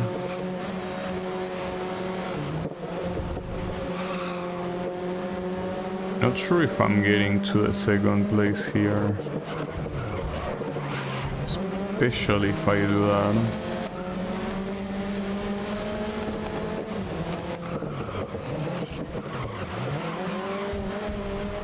At least they are both close together, so if I manage to reach the one, if I manage to reach the third place, the second place should be reached as well.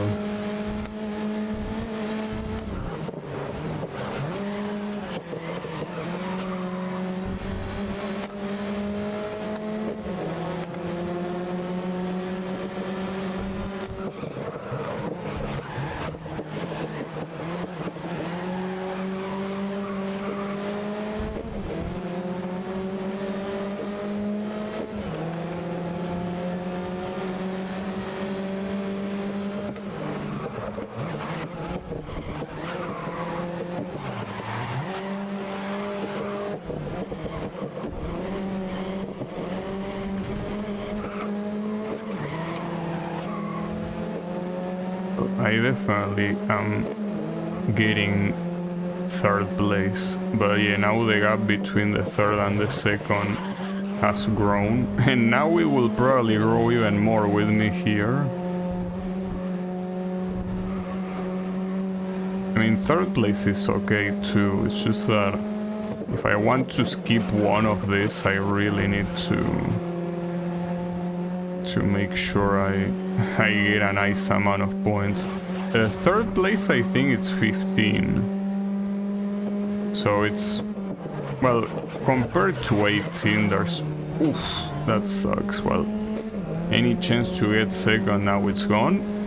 But yeah, I guess it's not that big of a difference between 18 and 15. But you never know when that small difference will matter, you know? Yeah, whatever. I'll take the third place. Yeah, sure. So yeah, Okutama Sprint, again, since it's short, I probably will do it.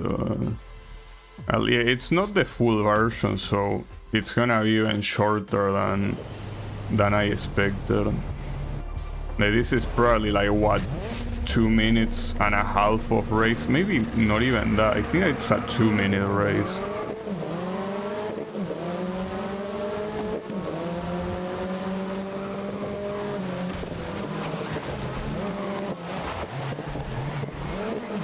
Not a fan of the rain, that's for sure.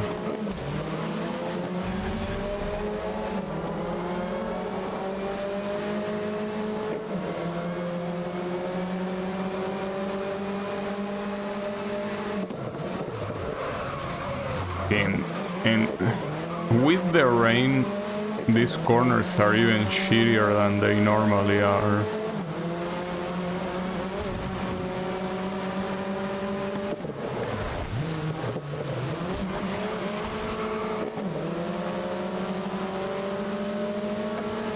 Oh, dead.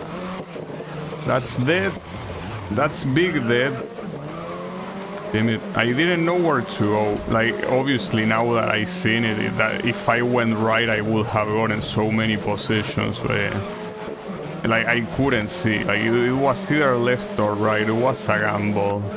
Not to mention that going right on a corner like that is kinda suicidal in the first place. Then another dead. Holy shit. Well, it's probably a warning that maybe doing mountain pass racing when it's raining is not the best idea, you know? It probably is not. Well, unless these two guys in front of me suffer the same fate as those guys that I quickly overtook, this is not gonna be a win. But it will be another third place, which will be okay, I guess.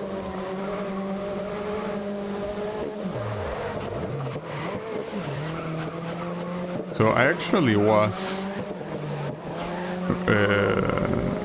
wrong that this is 2 minutes, and will be even wrong that it's 2 minutes and a half. It will be closer to 3 minutes.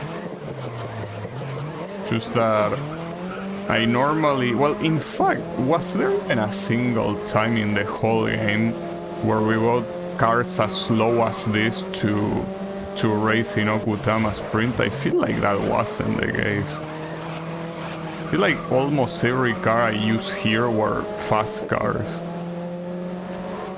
Maybe I'm wrong. There might have been one instance where we did use a slow car. Though I don't think any of those instances happen with a touring car like this one. Alright.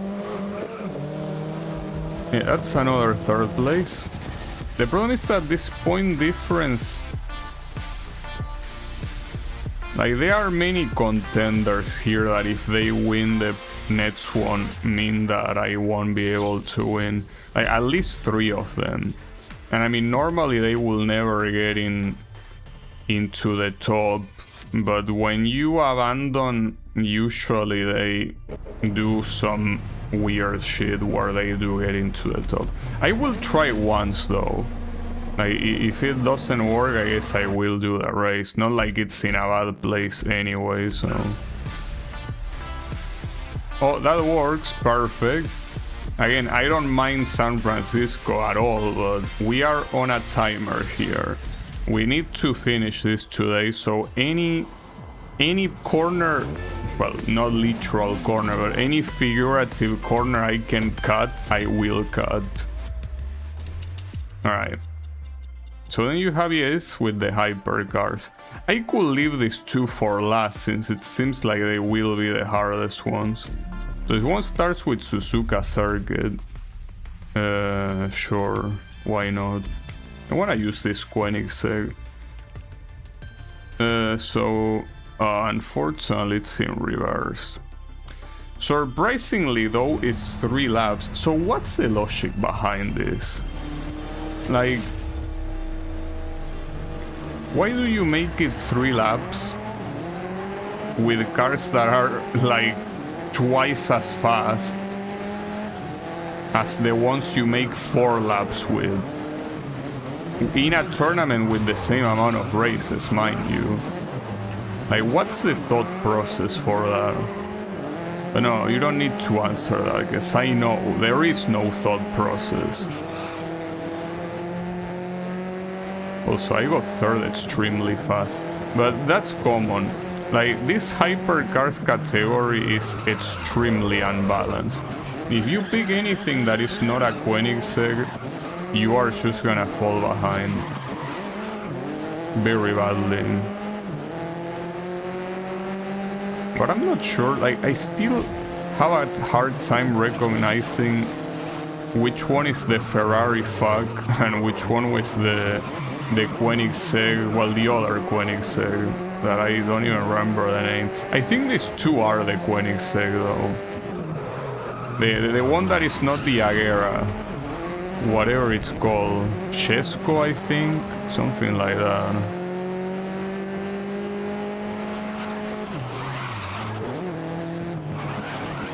That's a pretty dangerous corner to do in reverse. Oh, fuck me, dude. Okay. I guess I gotta be a little bit further from the piano. Oh, shit. Okay, yeah, pretty nice reshowing, asshole.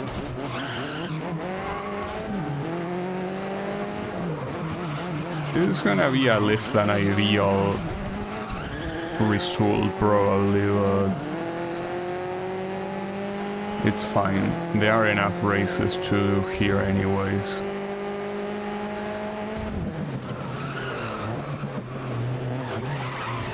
The problem... Okay. So the issue there is that I'm normally used to seeing reverse the short version, but this is the long version that has the chicane, so kinda need to brake a little bit more than that.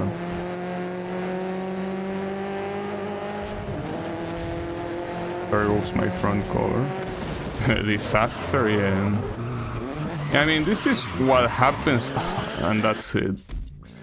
Yeah, this is what happens when you make me race on a reverse track for absolutely zero reason. Yeah, like, this is the normal, logical result, obviously. Ah, god damn it, dude. Why do you have to be like this, game? Why cannot we have fun in the normal Suzuka circuit? Why do you have to invent this shit? Like, for what reason? Wow, nice blocking, by the way, mister.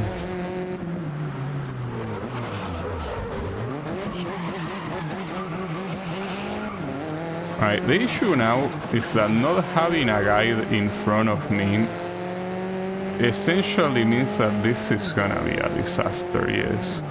Like, I cannot know possibly what the constitution of corners here is.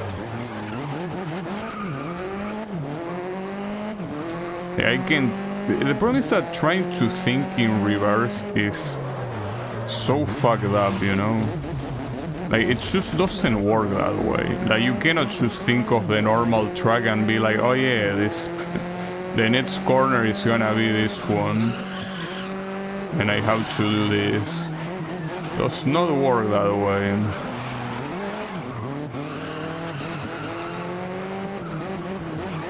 Well, I guess this one, for example, is an exception because this is a set of corners that not only is pretty iconic, but once you're in there, it's like they repeat themselves a couple times.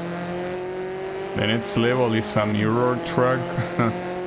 You know, I remember when I was playing the remake version of Crash Team Racing, that game had the option to race in mirror versions, and I remember specifically not playing them at all, because if I play the mirror version, like, Crash Team Racing is a game that, despite being an arcade racing game, it's very try-hardy.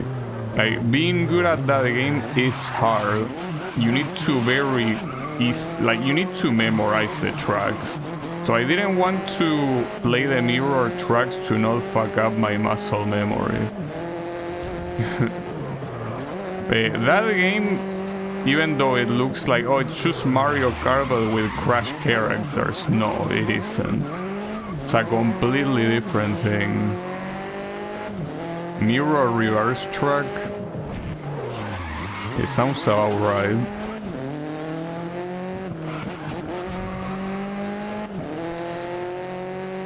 It's the reason why I tend to avoid them, but not like I have a choice here. Though I think mirror is even worse. Because the thing about reverse is that looking at this track with the same eyes that I look at the straight version is not really that much of a thing, right?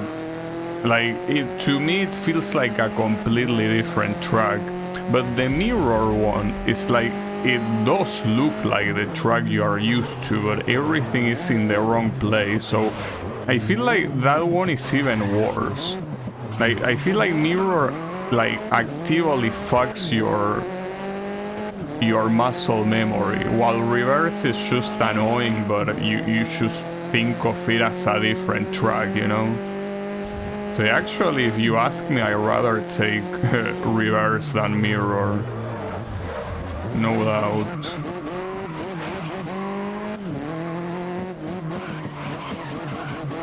A mirror reverse upside down track. Well, you have games like, you know, on Steam there's a game called Grip. It's probably close to what you're suggesting. Or for a more classic one, Roll Cage. I think that's the name of the game. Where basically the cars don't really give a fuck about gravity, they drive on ceilings and all of that. But I didn't play Roll Cage, but I did play Grip. It's a cool game. You know, I feel like it's not on YouTube though.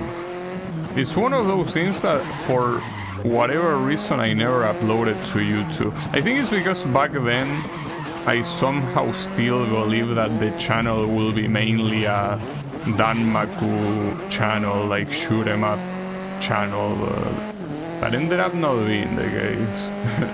It's just partly that. Mirror is for sure worse, it's like brain breaking, yeah, kinda like that. A little bit on the annoying side. Oh, and speaking of annoying, okay, so here's the issue. It's either suffering through Sepang or Okutama. I definitely pick Sepang though. I'd rather suffer through Sepang than Okutama, dude. In fact, I think the next one I'm gonna retire. Because the next one is most likely gonna be the full version of Okutama. And yeah, no thank you. If I retire on the short version, I can guarantee you I will do it on the long one.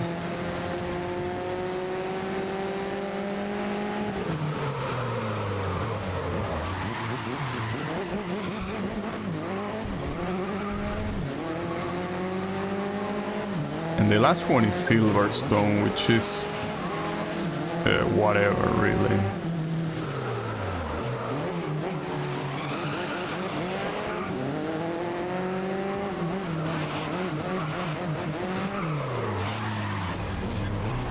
Uh-oh, that's a problem. Because this guy will be the second place most likely for the rest of the race. And now he won't stop bothering me. Oh well.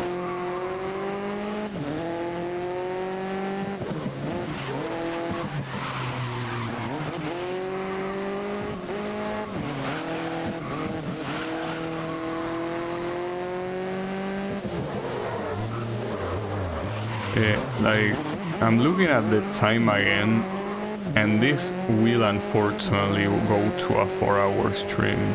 Because after this one there are still 2 tournaments and with very fucked up combinations. Well, one of them way more fucked up than the other for sure, but it's not gonna be nice, I can tell you that.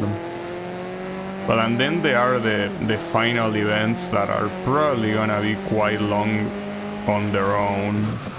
Ah, fuck me, no. It's fine. A pretty nice corner, Mr. Marco. You wanna take me out? I can do that too. That's why you wanna play? Let's play that. Let's fucking play, bitch.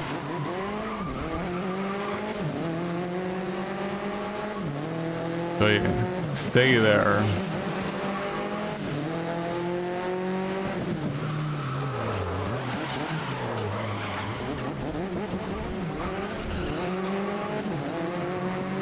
Now the thing is that yeah, you gotta stay there in fourth, but I gotta stay in first.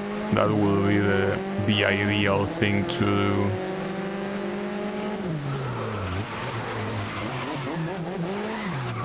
Oof.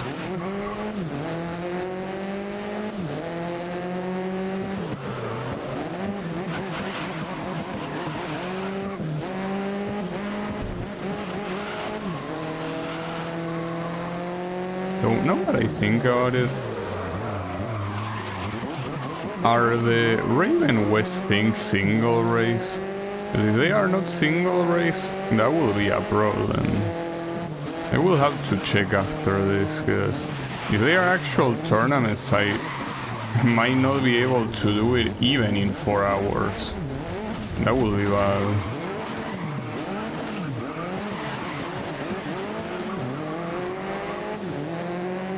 That guy overtook me and now this asshole is behind me.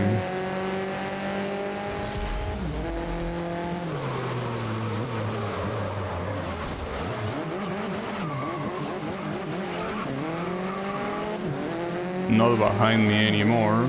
Well, technically behind me, but not right behind me. I fucked up. Damn it, dude. Maybe there will be one day that I manage to do Sepang corners properly, but that day is not today.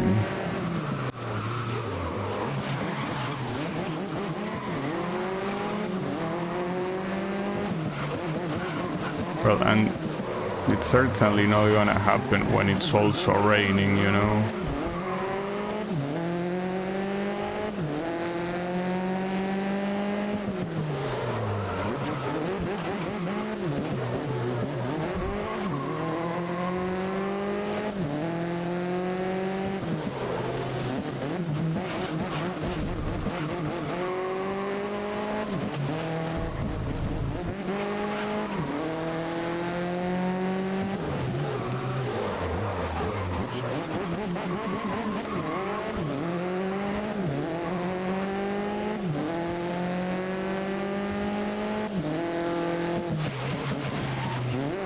At least I got quite a decent distance here.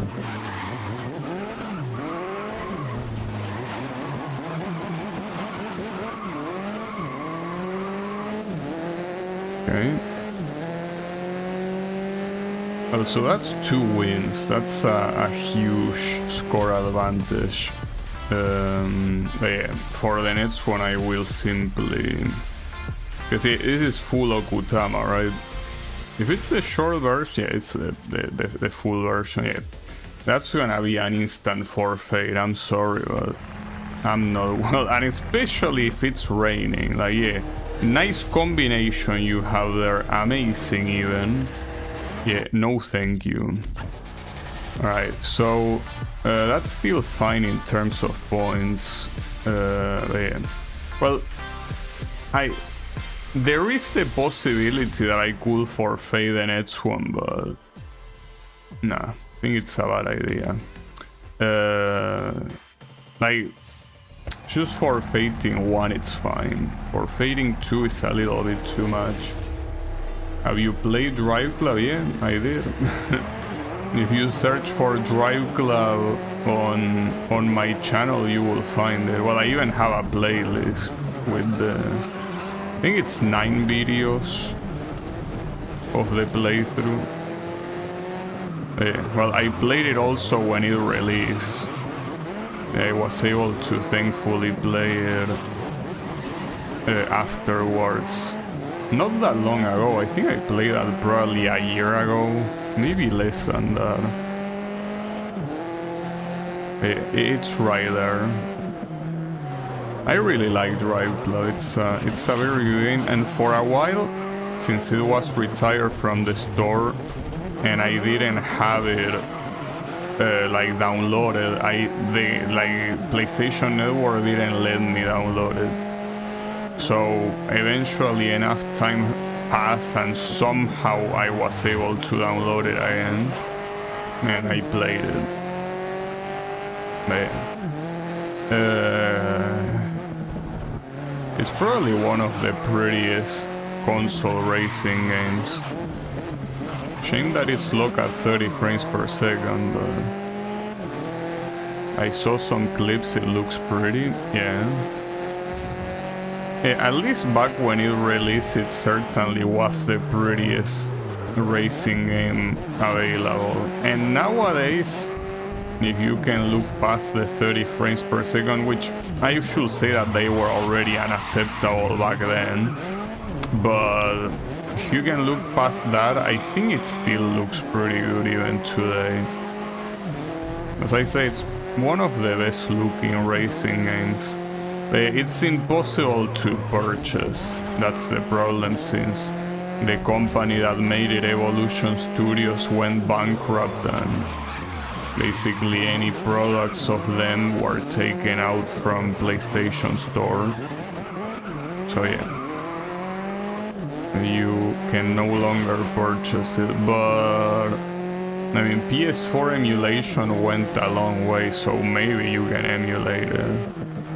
Not sure though. I mean, especially considering that it's quite a demanding game. Not sure how easy the emulation will be to work, right?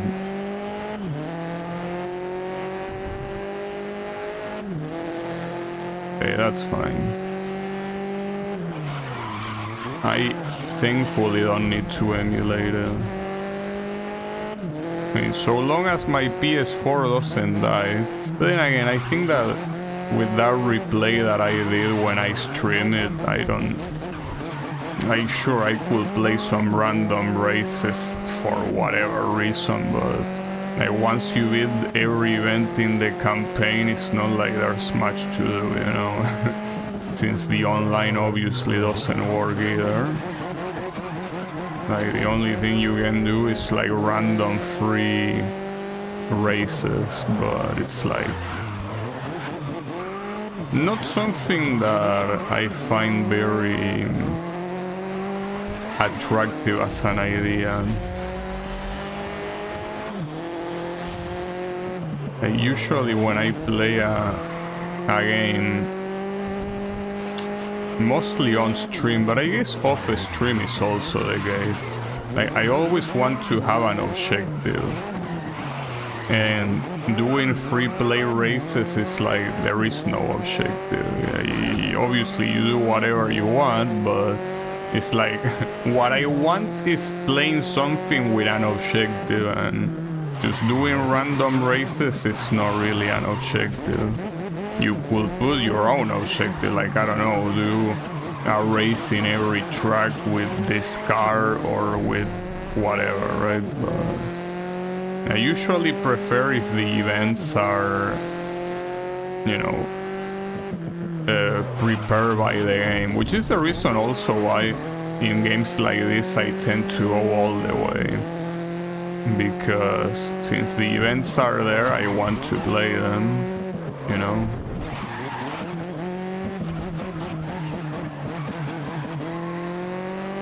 I honestly see the 30 FPS. It makes the high-speed races feel snappier. Yeah, you can say that they look more cinematic, you know?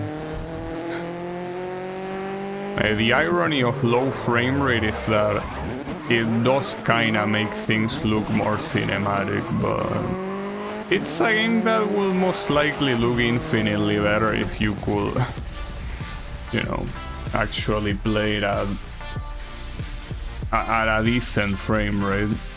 But yeah, it's fine.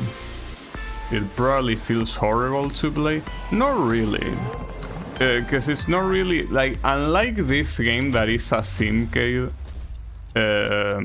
the thing about Drive Club is that it's an arcade racing game. Despite the fact that it uses real-life cars, they are nothing like driving a car. Like, it's... I think there is an option that you can activate so the game feels more of a simcade, but the default options make the game feel very casual. So yeah, the 30 frames per second are not really a problem gameplay wise. It's just that obviously you will prefer to see things in a more fluid way, or at least I will prefer that.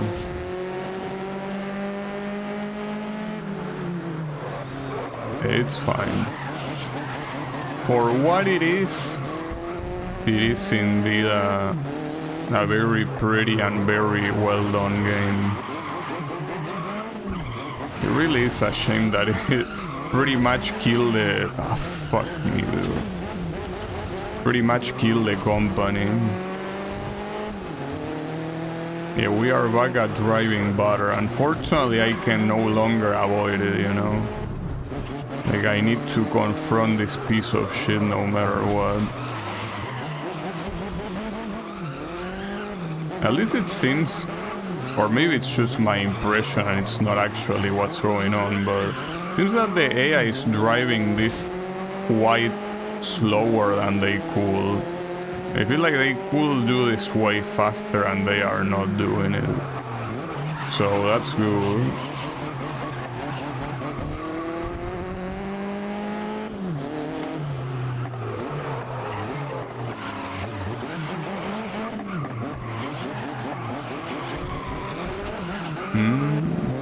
It's especially on these slow corners that, like, every time that you exit a slow corner like that, it's like you pray to all the saints that you don't lose control. The corner exits with this car are terrible. Absolutely terrible. The AI has yet to unlock the power of butter. Yeah, I don't know, I will say that Mr. Levin and Mr. Hiyori in front of me are one with the butter.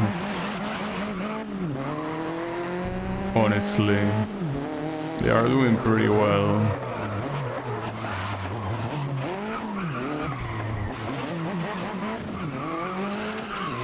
Oof. It's what I say, anytime that you're in the corner exit of a slow corner, it's like you are like, please don't die. Because yes, it could happen that easily in any slow corner. Like any slow corner, you know, it's kind of like how, you know, I don't know, being in a minefield. You're in a minefield and you are alive so far, but you know that any step that you take on that minefield will set a mine off and you're dead when that happens. Well, this is exactly how driving this shit feels. Like, every corner is a potential mine. And it's a potential mine that will go off when you least expect it, but when it goes off, you are 100% dead.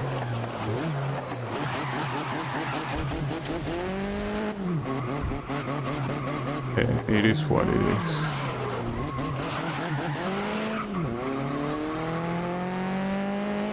I feel like I am getting closer to the second and the first place, but not as much as I would like. Fuck. Yeah, with only one lap remaining, unless they have an accident, I don't think I'm overtaking them.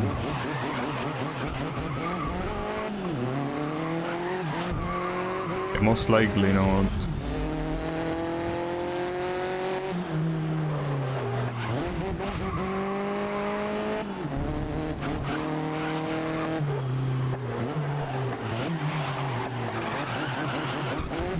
It is a shame because I'm getting super close to them. Right, dive bomb? No, not quite. Though they are also bothering each other, so that might work. Well, crushing them like that also works, I guess.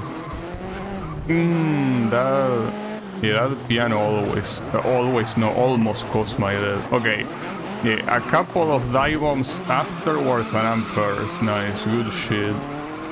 It's the power of dive bombs. God bless dive bombs. Damn, that was... Like, even though it might not look like it, it's torture to drive this shit. It really is. Like, every corner really feels like your last one. Like, it's potentially your last one at least. And well, if I have enough points, I definitely will skip the final race. There is no doubt about it.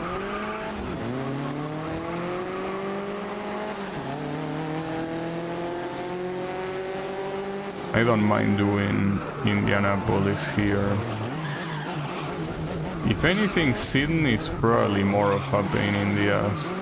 Or is it? It's hard to tell. Like, here I think the better question is which track wouldn't be a pain in the ass with this car. I think the only answer I could think of, well, aside from the oval tracks, of course, it will be probably the Shanghai variant where you simply have those long ass straights with the tunnel. Yeah, there are a couple of corners, but it's such a small part of the track that shouldn't be a problem. Yeah, as I say, another thing that definitely helps here is that the AI is not going as fast as it could. Like, if these guys wanted to leave me behind, they could easily do it. They are not being very impressive on what they are doing right now. Damn, and I thought I braked pretty early, holy shit. It was not early at all.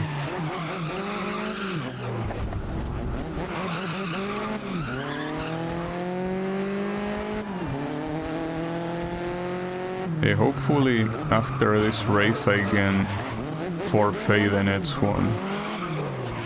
You see, aside from not liking this car, well, I'm about to reach the 3-hour mark. Well, in fact, after this race I will most likely reach the 3-hour mark, and there is still quite a lot remaining. Again, this is most likely gonna go for 4 hours. Then it do on a Monday, a 4-hour stream. That's pretty annoying. It's fine. I say I will finish this today, and I will. Whatever it takes.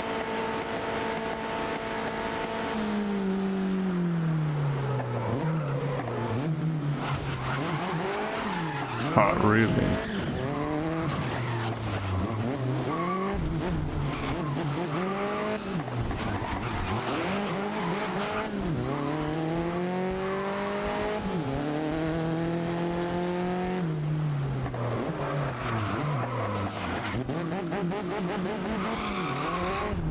For some reason I cannot leave this guy behind. Mr. Mads Diefenbach or something.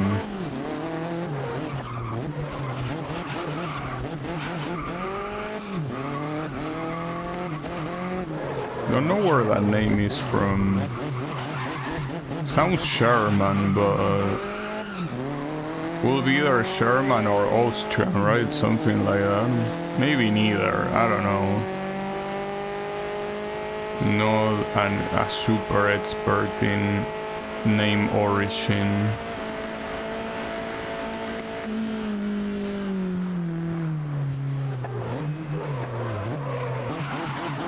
Hey, that was a good break, nice. That was not, however. It's okay, no penalty because I slow down.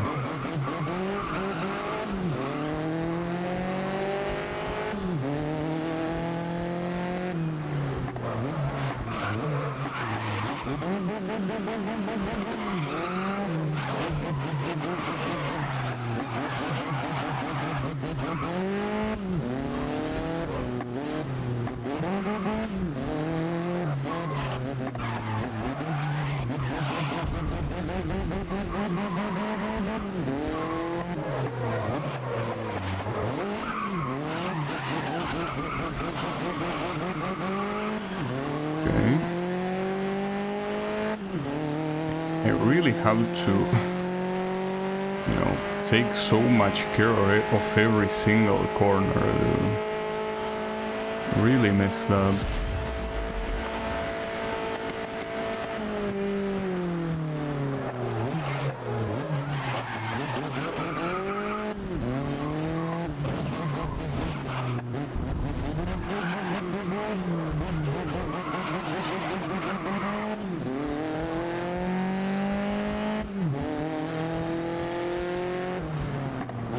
At least I hope, by the way, that some of the actual final races happen in the normal version of Suzuka circuit. That at least will make it easy, or it should make it easy for me to win, especially since the AI has shown that they cannot do some corners right. Ah, fuck me. I also cannot do some corner right here. I am faster than this guy on straights, but I think the finish line is too soon for that to matter. Or maybe not. No, it actually isn't too soon. Nice. That was a cool finish.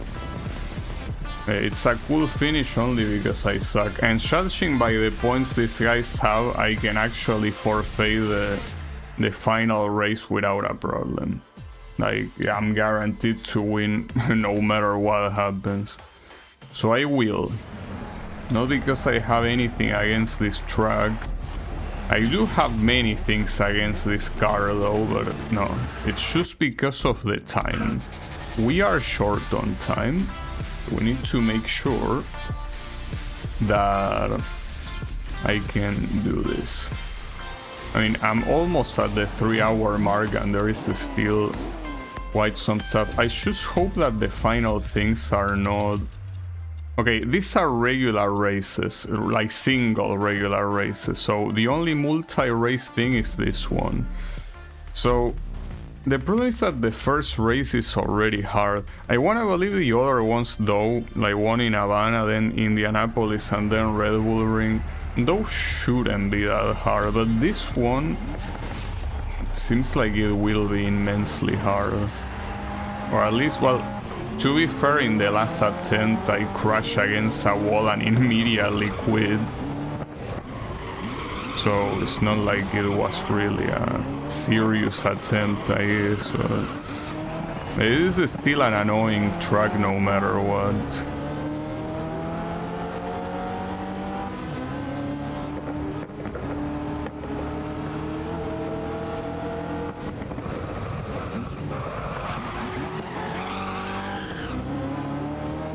Well, maybe one thing I could do is simply forfeit this one, but that's assuming I can get lots of good points on the other ones.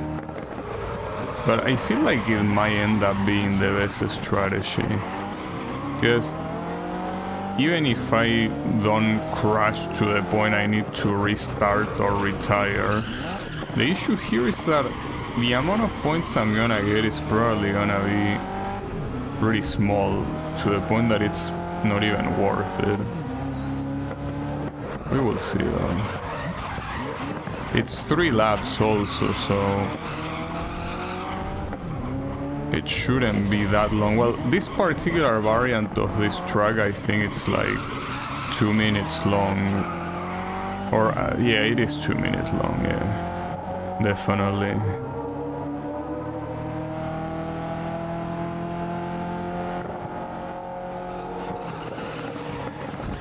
Ooh, that guy died. That guy basically went to a better place.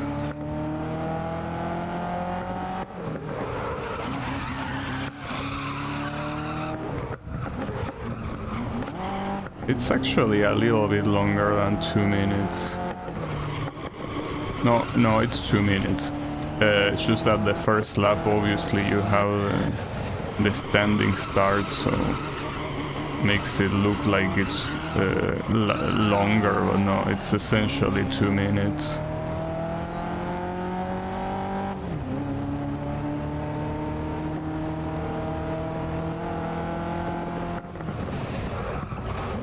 I guess that's not that long, probably is comparing it to what's gonna come afterwards.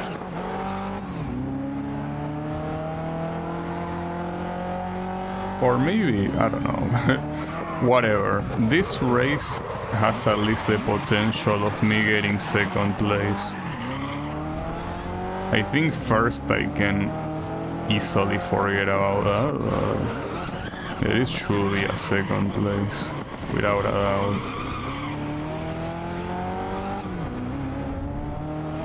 And that's also assuming I don't crash against the wall like I did on the previous attempt. It was this wall. I still feel like the hitbox of that wall is misplaced. Like, it's a wall that is larger in reality than it looks like. And when I say reality, I don't mean in real life. I mean in when it comes to the gameplay.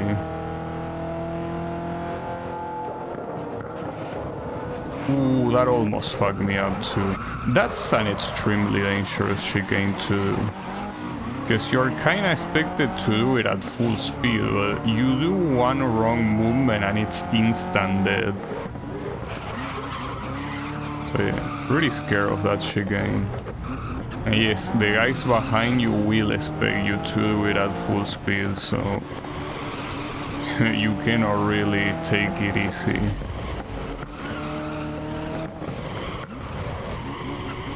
So yeah, this most likely will at least be a second place, assuming no mistakes from my side. You can already say goodbye to the first one.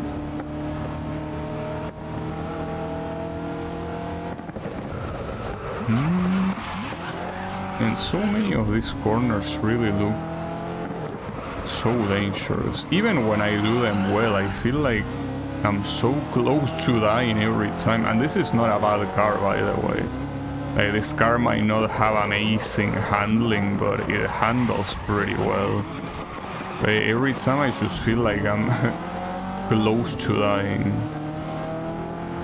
Without a doubt.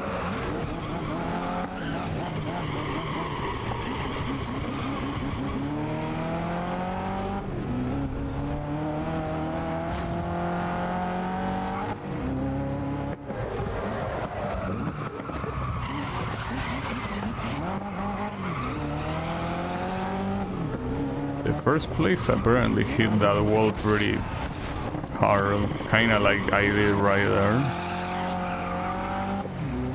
It didn't seem like it mattered, he's still pretty far ahead.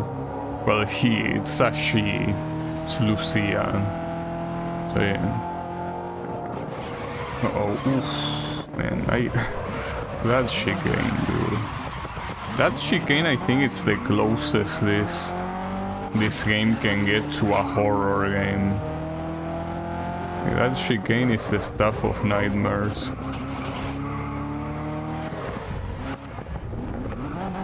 She's Lucia. They don't get too comfortable because she's gonna go straight to last place on the next race. And since the AI in this game is not very good, they will stay in last place. So yeah, it's the tragic tale of the ones that do well at the beginning. They are cursed to do horrible at the end. I'm the only exception because I'm not an AI, but yeah, the AIs in this game are quite bad.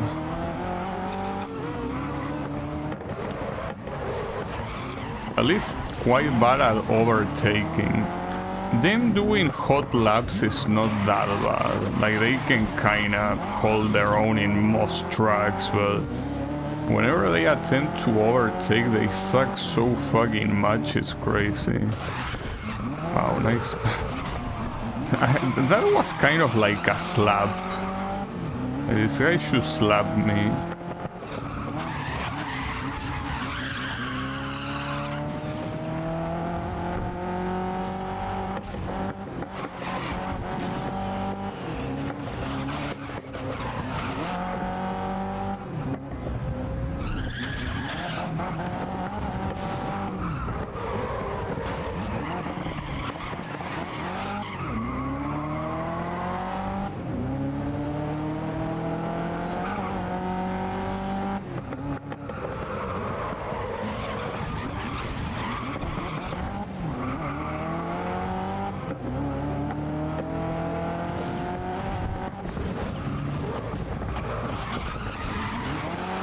I'm surprised that here I'm not doing as well as I thought. Like, I'm in 9th place and it's the second lap. I guess in Havana it really depends on which variant. In some variants the AI is so bad that you can leave them behind by like more than 5 seconds, but I guess this variant is not one of them.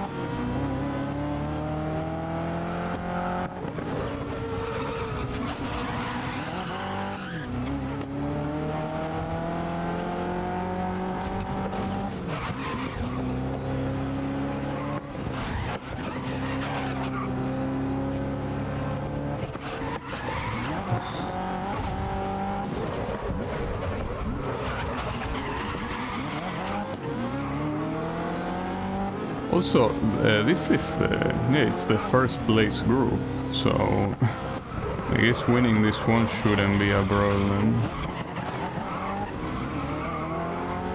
I guess this one will be well, unless I make a mistake, it will be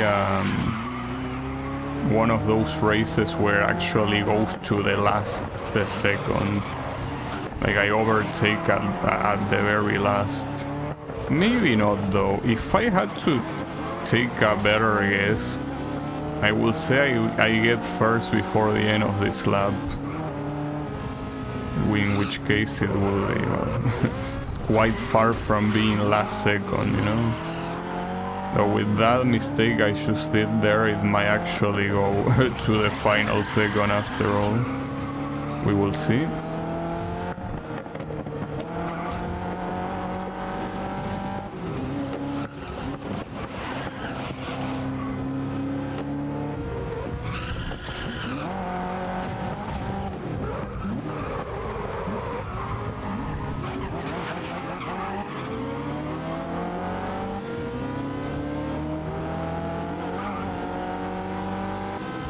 No, if anything, at the end of this lap I got third. Or maybe not even that. No, I do get the third. Yeah, to get first, need to do a little bit better than that. And maybe I won't even finish this first, actually.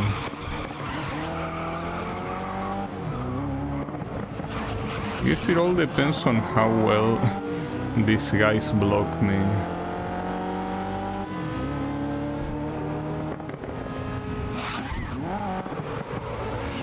You see, for example, this guy is essentially blocking me in the exact same place that the other guy was blocking me on.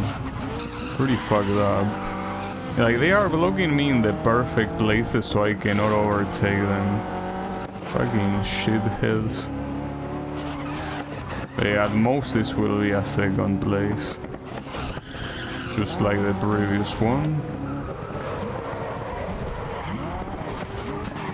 Whatever. It's not bad.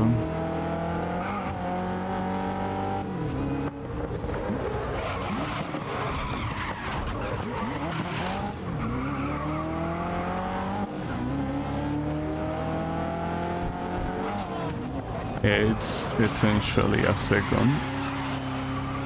It's fine, whatever.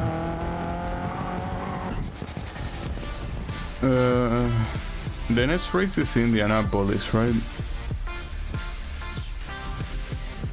I think it should be. Yeah, I think I'll do this one and then Red Bull Ring will be the one I skip.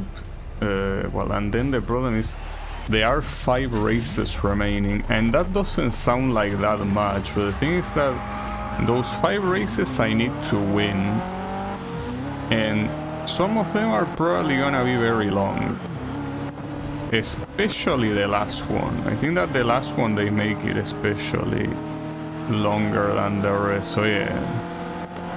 Like I've been repeating non-stop, this will indeed be a 4-hour stream. Also, yeah, I almost completely lost control there. Somehow didn't.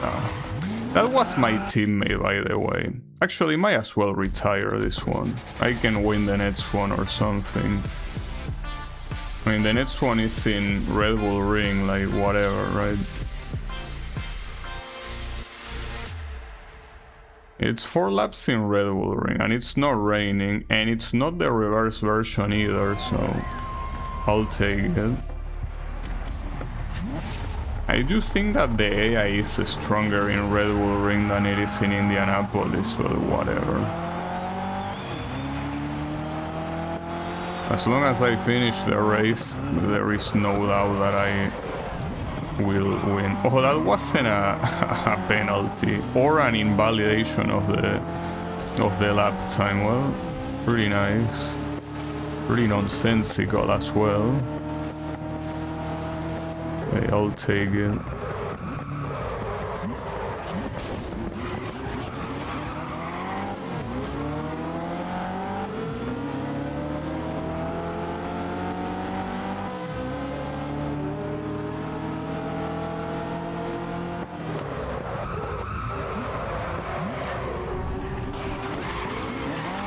Well, at least doing Red Bull Ring is certainly more original than doing Indianapolis. That is a track that's been there since the beginning of the game, while Red Bull Ring only appeared on the second season, so I guess this is also, regardless of the difficulty, a more worldwide race. It might be longer, unfortunately. Like, I feel like Indianapolis with 4 laps, well, maybe it was pretty similar to the length of this one. I'm not sure. I feel like it would have been slightly shorter, but yeah, whatever. I don't think the difference would have been extremely big, maybe. Okay, yeah, something I really cannot do here is do the full spins that I did last time. If only my piece of shit of a teammate didn't make me spin, that would be pretty nice.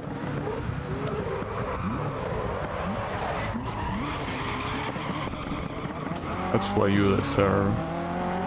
Out of my way.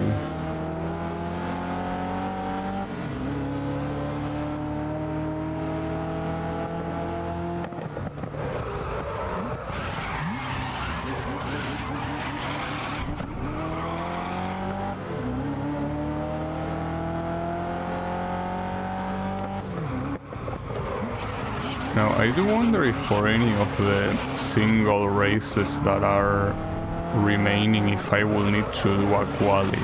I guess it will all depend on which track it is and which car I get to drive, right?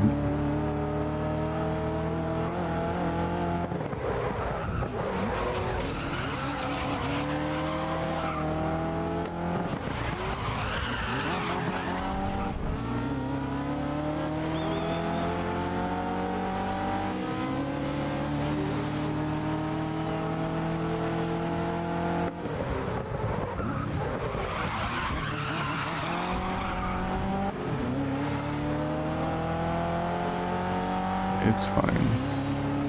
I mean, not like winning this matters. A second place will be more than enough to win the championship, but this most likely will be a win. The only exception is if I get a penalty, and this is a track where penalties are very easy to get.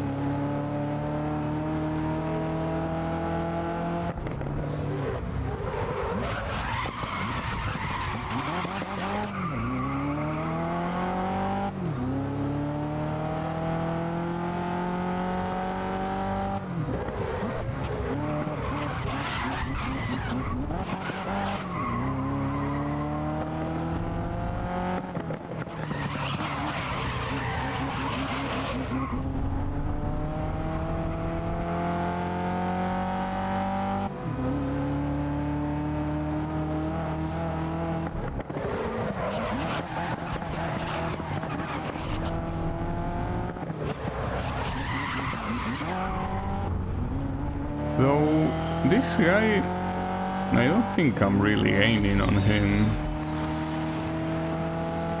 Well, this guy, that also sounds like a female name.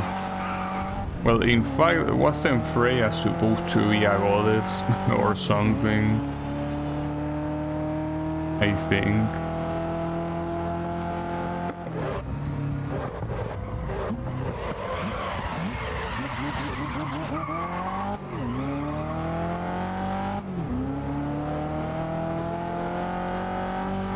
It's a Nordic name. Yeah, I know that. Just that I didn't know the goddess of what she was, but she's supposed to be a character in Ragnarok Online, so makes sense.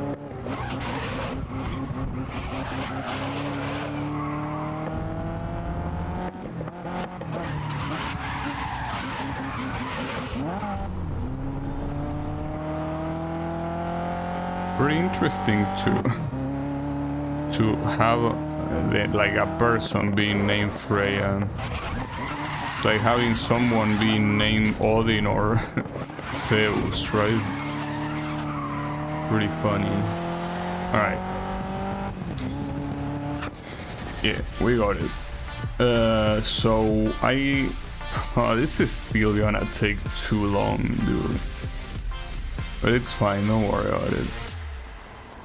It might take long, but I made my decision. So the question is, what track, what car, and how many laps are we talking? So unfortunately, this looks like the fucking touring car in Shanghai. Sits, dude, really? Are you kidding me? Who thought this was a good idea?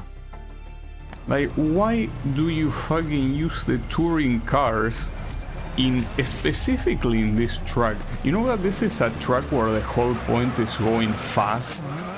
Why will you pick a touring car for this? Like, this is so stupid. Like, and forget about this one. Why will you pick a touring car for like the last 3 events? Like, are you stupid? Yeah, there's no need to answer that. I know you are. Whoever it was that picked this, I know you are stupid. There is no other way to put it in words. I mean, this is gonna be so boring. It's gonna be extremely boring. In a track like this, with a car like this, I mean, look at this. This like essentially a full straight. You won't go faster than this. You will see yourself being limited at this speed in a track that obviously is meant to go faster. And yes, obviously 260 kilometers per hour is pretty fast, but not to this game standards, you know?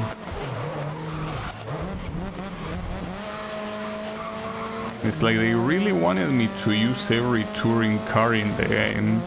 Well, not even that, because they didn't make me use the Volkswagen. So don't give them ideas. Yeah, it's 6 laps. Problem is that it's 6 laps of a 2-minute track. You know, so that means 12 minutes, which is a little bit too much for a race that won't be exciting at all. Like, really, like, I'm not exaggerating. Whoever thought of this event is a moron. Like, legitimately a moron.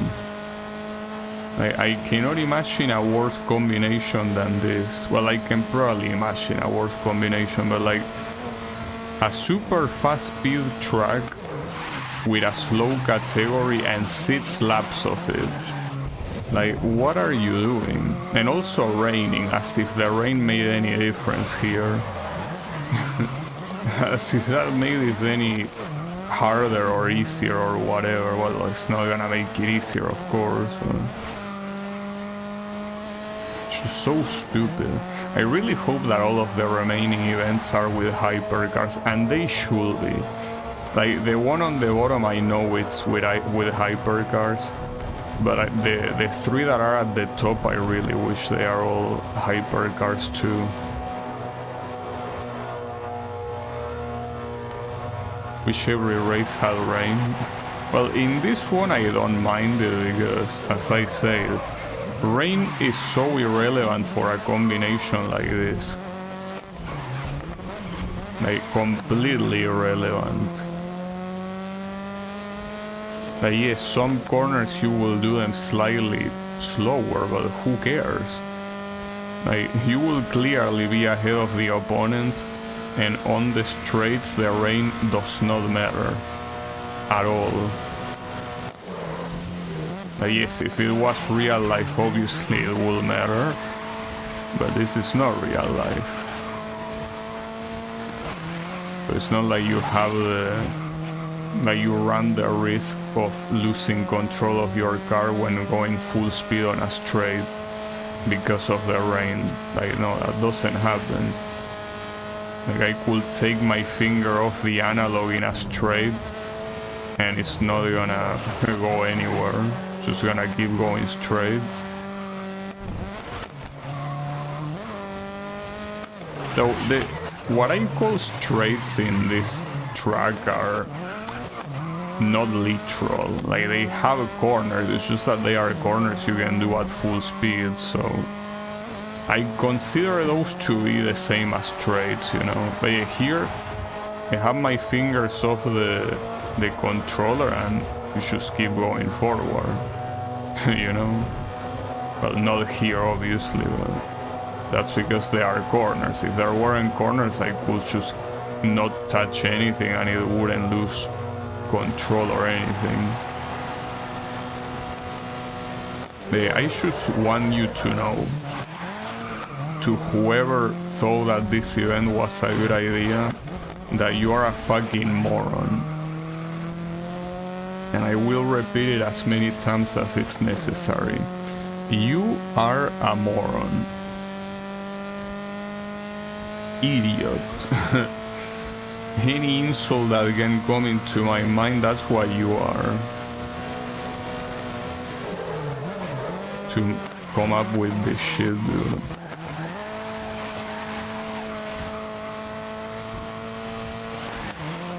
It's fine. On the right side, it's 3. Right? Like, there is no way I can lose this. Like, yes, obviously, unless I have an accident, but I will have to be super distracted to have an accident on this. Well, which could happen with how bored I am. I might be distracted enough to get into an accident.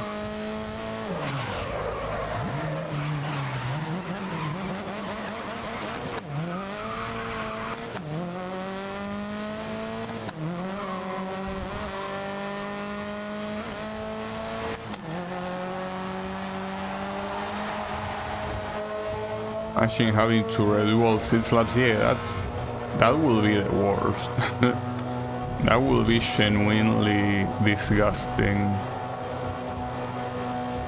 And it easily could happen, like especially here if you are going at full speed and you forget to brake and you get a full frontal impact. That's enough to get critical damage and be forced to retire. Because this is a car that has the engine on the front. So yeah, good luck with that.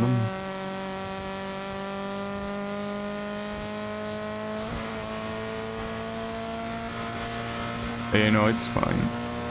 Don't worry about it. Like, I might be distracted a little bit, but not enough where I will fall for something like that. But worry not.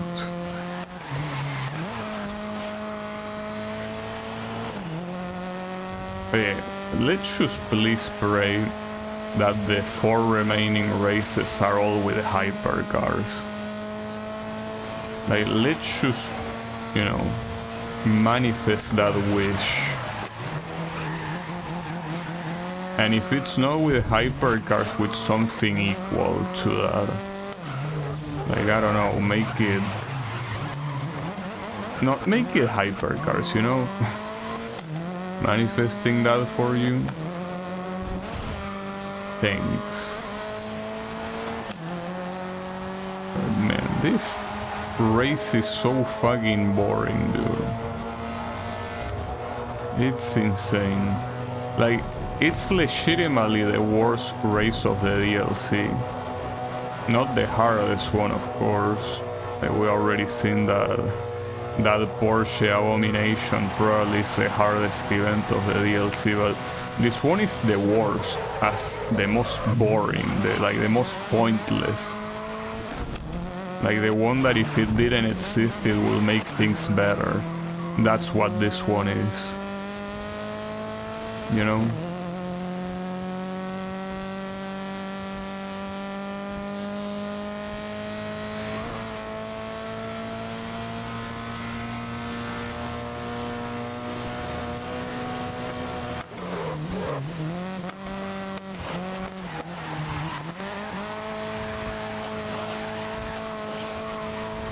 Don't worry.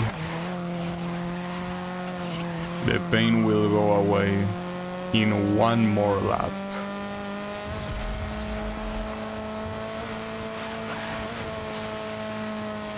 Well, it will go away and maybe be replaced by another pain, depending on which track the game chooses for the hypercars. I would assume that Suzuka Circuit will probably happen twice, because we already seen some repeat like that. Like, essentially it happens once on the final event of the bottom row, and then it happens once at the final event of the season. So those two are most likely both gonna be Suzuka Circuit, which I don't mind at all. The question is what the other two will be.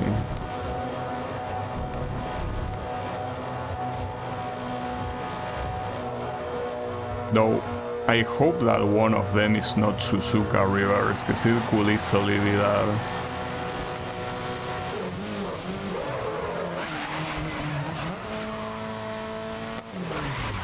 Sometimes a thing like this is needed to give you the relief of getting done with it.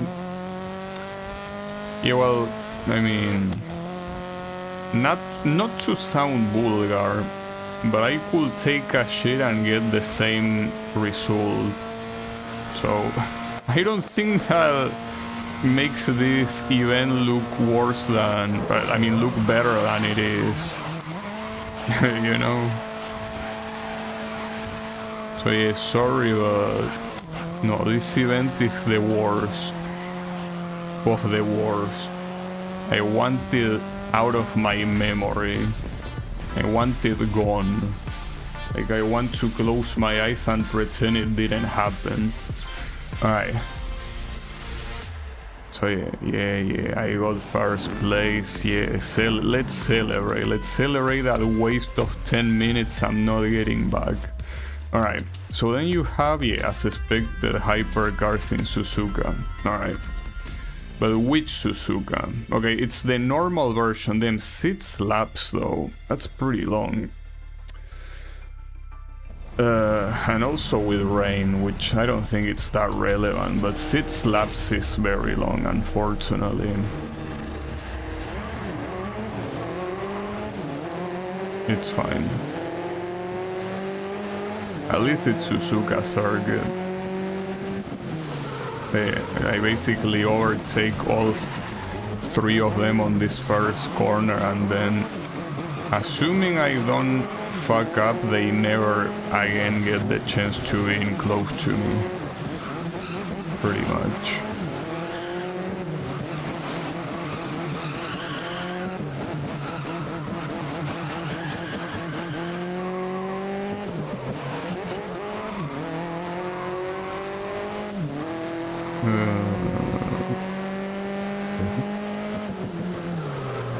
No, this should be fine. Just I want to see how much distance I can get from them. So in case I have an accident, I have enough time to recover.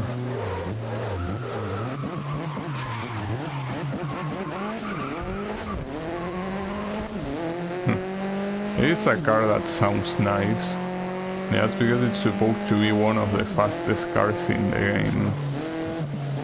It's the Koenigsegg era. Pure Swedish engineering.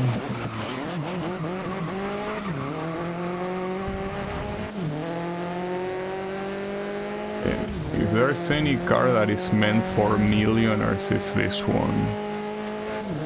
Without a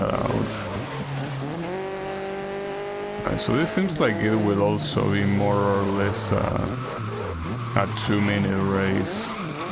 I wish. I mean a 2-minute lap time, which will essentially make this a 12-minute race. When I'm a millionaire, I'll buy one for you. No, I think that's fine. Thank you. If you import one of those things to this country, it's like you're already accepting that it will be stolen. So yeah, no thank you. There is no way you can enjoy a car like this in a country like this. So yeah, don't ya worry. Besides, I don't know how to drive, so yeah, it ain't happening.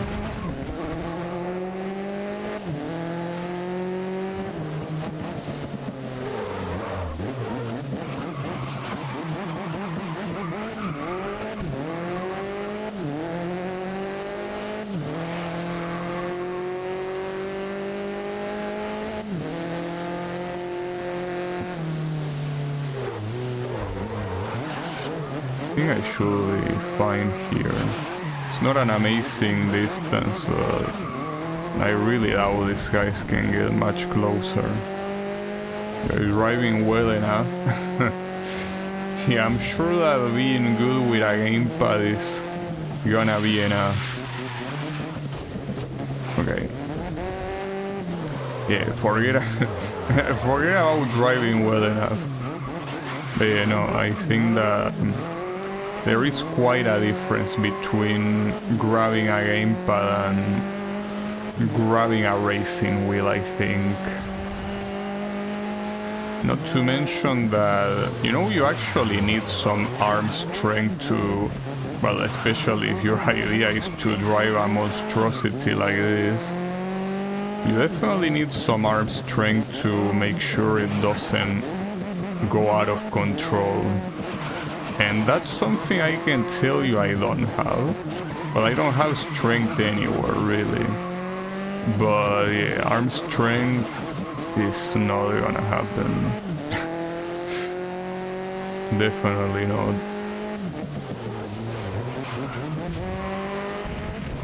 The interesting thing is that having a racing wheel kinda works as a workout.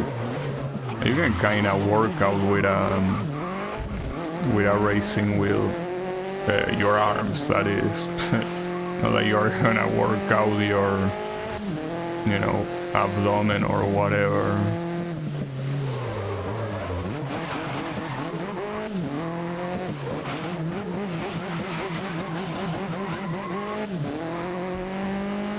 Let's just stand in your garage. On what garage? You think I have enough money to own a garage? Come on. I'm just the typical apartment level.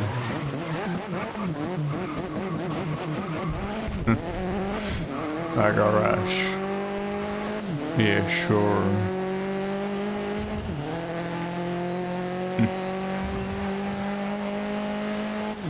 No, forget about it.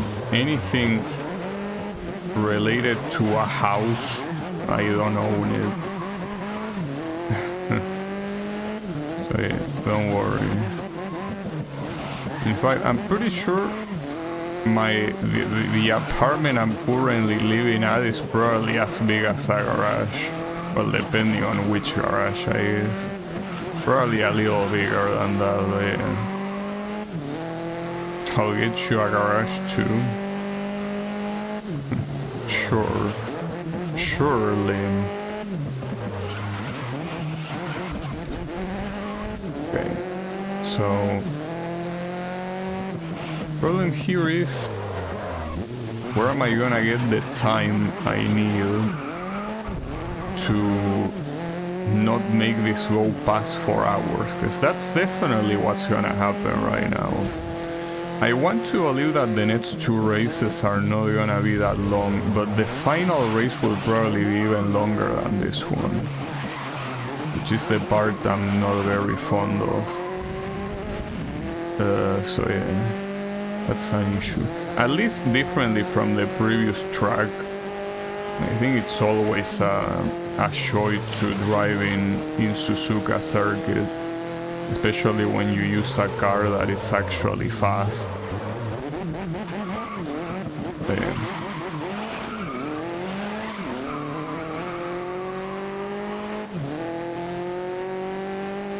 2 more laps.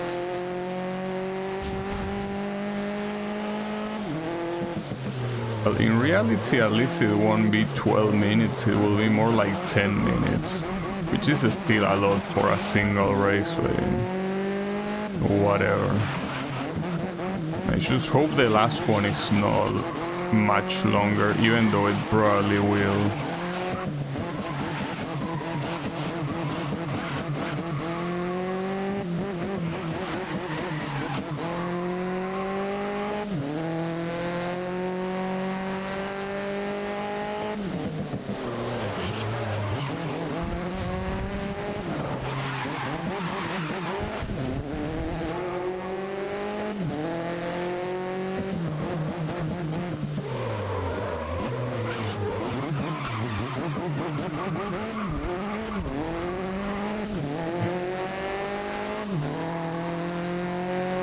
Yeah, like, at least, like, this race makes more sense to be the way it is, but considering that you're probably gonna have the exact same race at the end, I also feel that it's quite unnecessary to make this one 6 laps.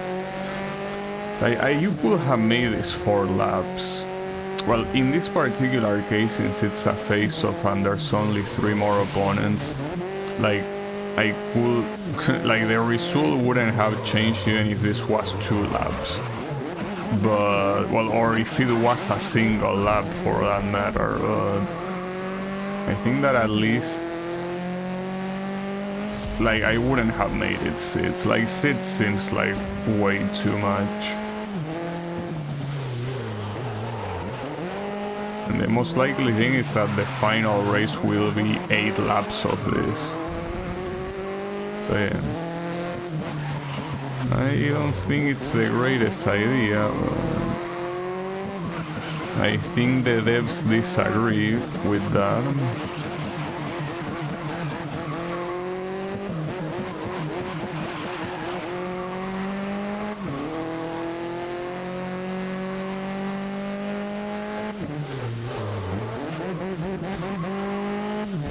So I'm surprised I didn't trigger any penalty. Though even if I trigger any penalty, I'm pretty sure these guys are at least 5 seconds away, so it doesn't really matter.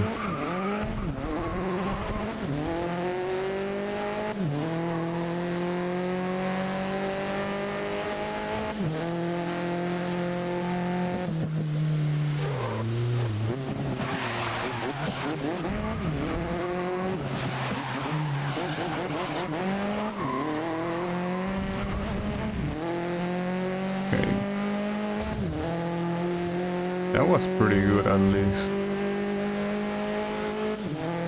Pretty long as well.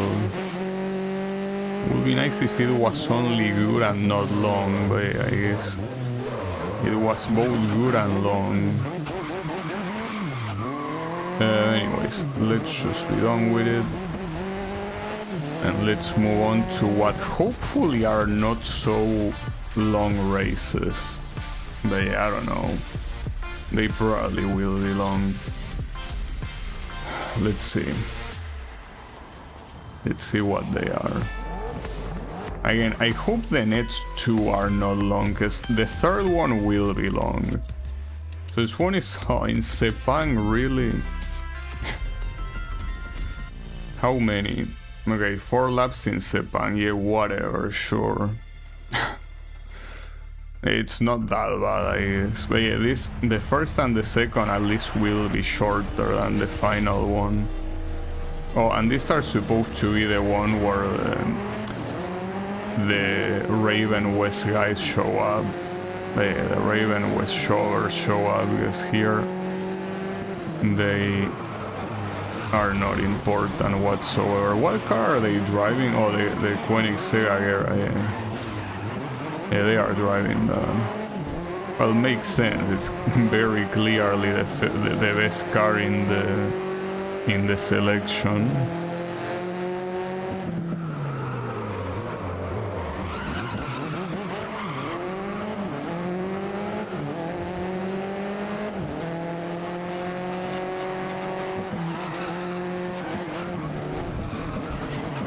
The only issue I have with Sepang is that I don't think it's a track that I have a guarantee to win. Some of the corners here are so obnoxious that even when I'm on the lead all by myself, I just still lose control, you know. Not to mention that I'm also having trouble overtaking this guy. That's the issue with Sepang. It's a track that I can never be safe that I will win. Like, I just don't know if I will win or not. And considering that it's a relatively long race, you kinda wanna guarantee that you're gonna win. I guess that will make it more boring, right? That being said, will I? Because I cannot really reach this guy right now. It's a little bit annoying.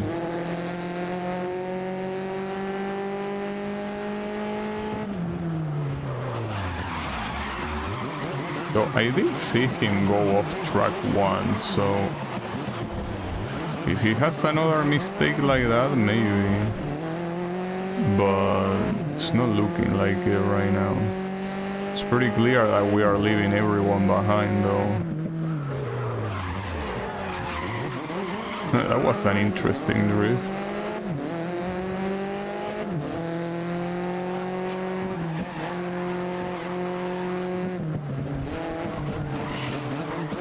Yeah, that's where this guy goes off track.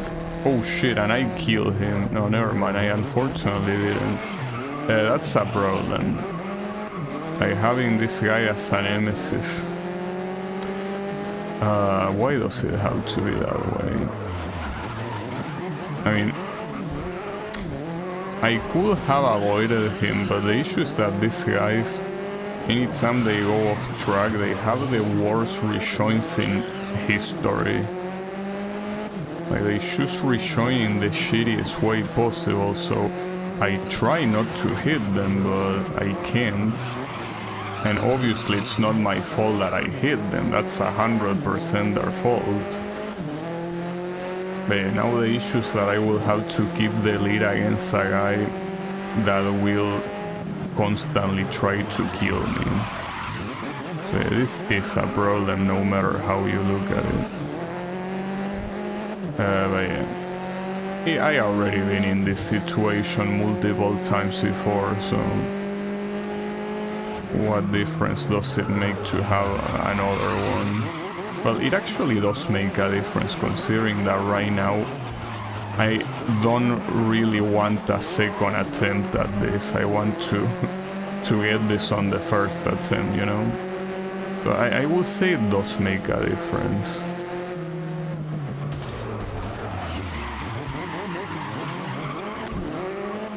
Yeah, those sort of collisions, like that sort of interaction is what you will constantly see here. Wow, he doesn't even have the back of his car anymore. It's pretty funny. Ah, shit. That's not funny. Okay. Thankfully that was not a penalty, but unfortunately now he's gonna go further away. If only he could go off track in the same place he went off track last time. which was here, wasn't it? Yeah, unfortunately he didn't. So I don't remember if it was there or not, but yeah, this is a problem. Or maybe it was here. Yeah, it most likely was here. Like, he cannot do this corner for shit, apparently. Yeah, we have one more lap still. So come on. We can recover.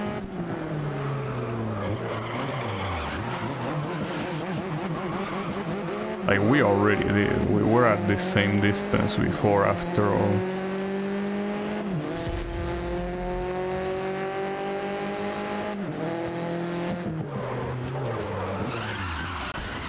Okay. That maybe was a little bit exaggerated of an impact, yeah, I must admit that. At least I was very scared, because that would have easily been a full spin and that would have been bad. It's gonna be a dive-on though. Well, that was more than a dive-on, actually. Well, he's out. At least we won't have to worry about that guy anymore. Unfortunately, I do have to worry about this guy behind me. How is he called? Tang Chiang? Yeah, that guy. Yeah, unfortunately, I have to worry about him. And even if he's not my nemesis, he won't leave me alone until until the end of the race, of course. He will attempt to overtake.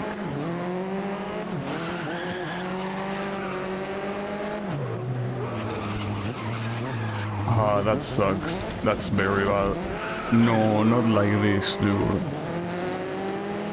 Ah, that sucks. I don't think I can recover that. It was the same corner as before. Yeah, that sucks, dude. That really sucks. I will have to redo this. Because this is the final corner, you know? I can't believe that. That's... Fuck, dude. That really sucks. That sucks so much.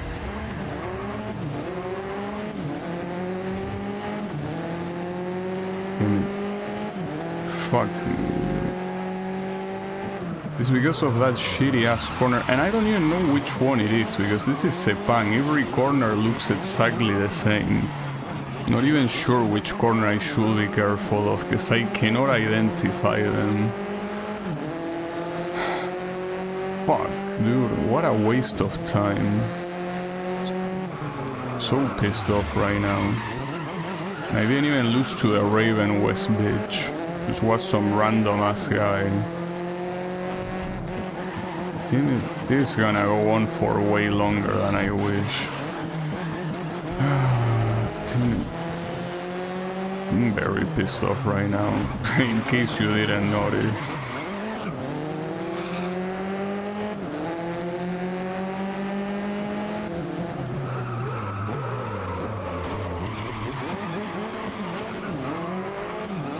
But which corner was it? Like, that's the thing. I want to see it so I can avoid it. Was it this one? Maybe. But that's the thing. I don't know, because all these corners look like they were made exactly in the same way.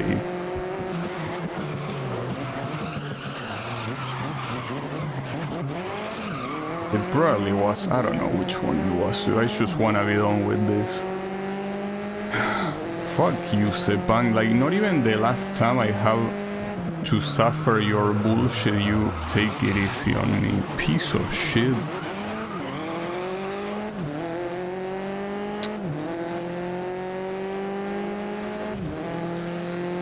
This is not that long of a of a race, I guess. But still so obnoxious.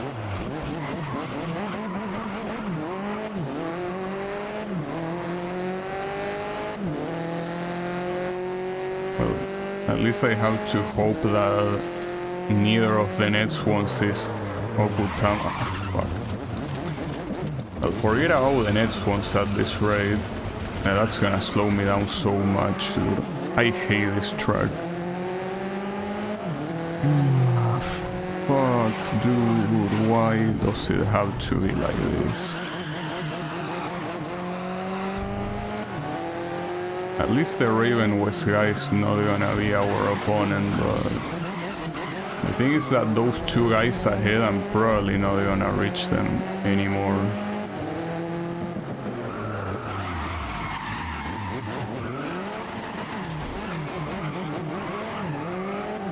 And the worst part is that I cannot skip this shit to try the other two, because I need to beat this one to go to the other two.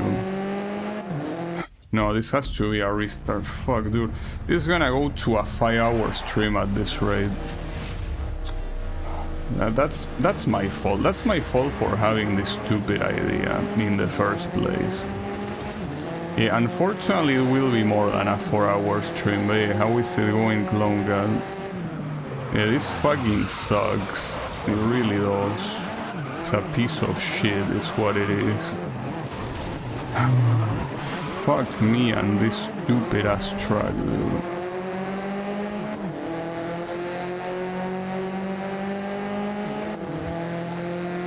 I should have known better than to do this, but I guess I didn't.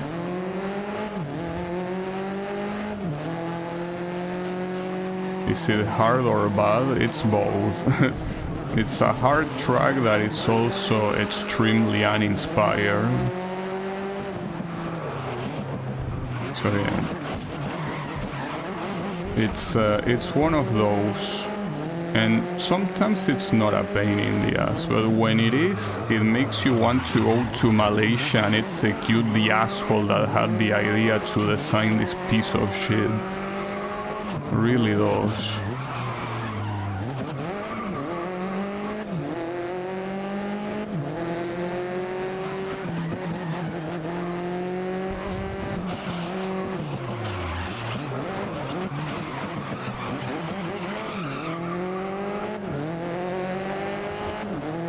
I'm so annoyed right now.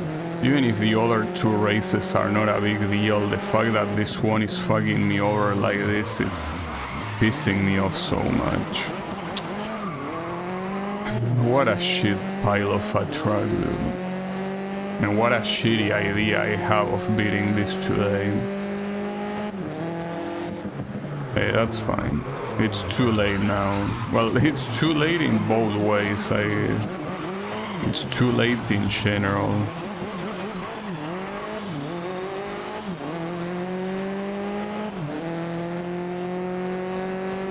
But yeah, mistakes were made. It happens.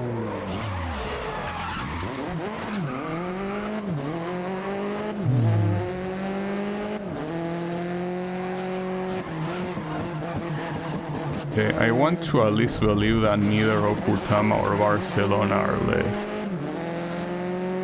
So as long as it's not that, I want to believe that whatever remains should be fine. Yeah, I don't know. At this point I just want this one to... Actually, you know what? Let's do it like this. If I don't win in this attempt, I'm out of here. It will suck to finish this tomorrow instead of today, but I don't want to do another attempt of this. So this will be the final attempt of this race. We will see how it goes. Hopefully it goes well. I don't know. Judging by the previous two attempts, it probably won't go well. And not to mention that I have this nemesis behind me. I will try to make it even harder. No way you didn't die with that, dude. How did you not die? Like, that was very clearly something that will make you spin the whole way. How did you not spin the whole way? God damn it, I was happy to finally get rid of your stupid ass.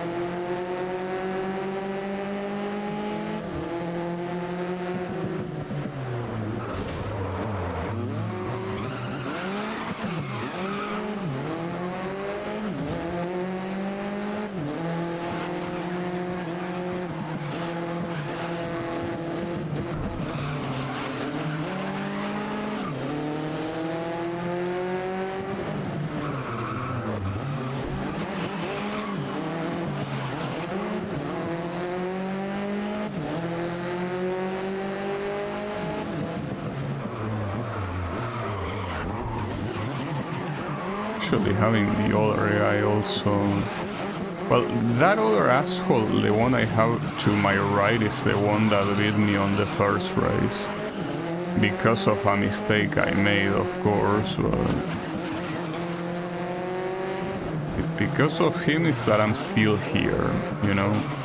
If he didn't exist, that wouldn't have happened. But unfortunately, he does exist. What a shame. That's not gonna work. Gotta try harder than that.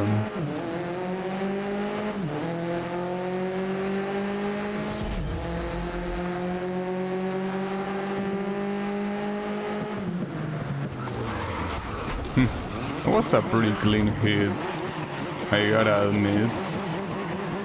But you know that you're dead, right? Like, are you aware of that?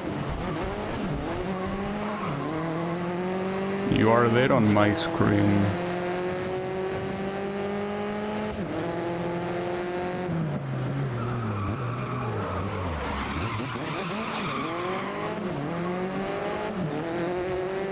Unfortunately, he managed to resurrect. Not fond of that idea. Would have preferred if you just remain dead. It's what suits you better. I swear, if you make me lose,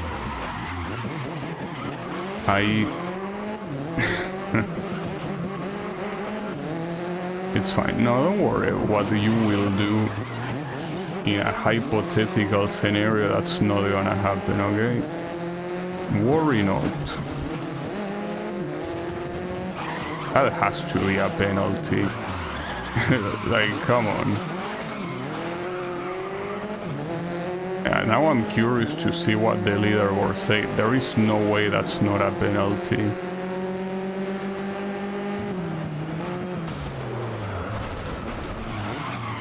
Good try. I win at least. Oof. Please let me not see this track again. He did not get a penalty, by the way. After that clear cut, he didn't get a penalty. Whew. Okay. I don't know what the next race is gonna be, but it can be worse than this, right? What is it? Yeah, Sydney is whatever. Like, probably one of the most standard well, it's 5 laps is fine. Yeah, it's whatever. This is pretty standard. she thinks, but yeah, there's still this one and one more race. So we will see. This Nemesis thing seems annoying. Oh, it is annoying, yes. It is very annoying, but yeah.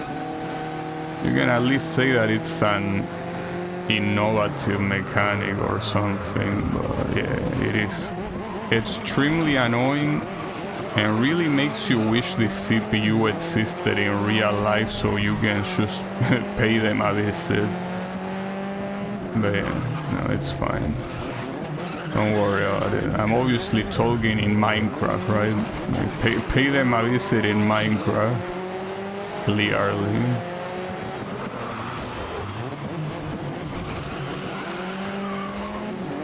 But,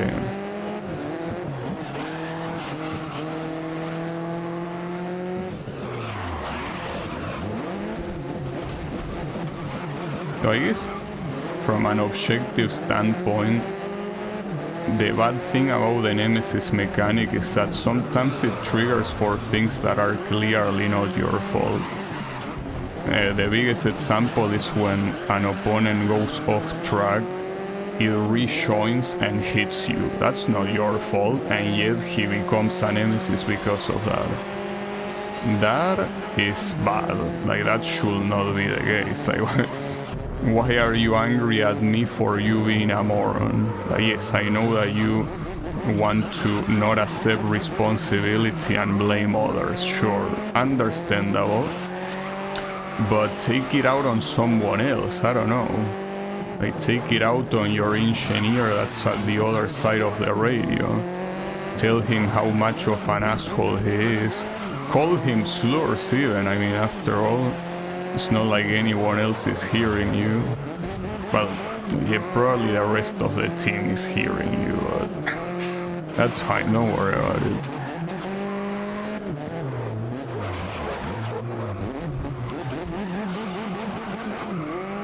Well, on the right side, Sydney is extremely easy.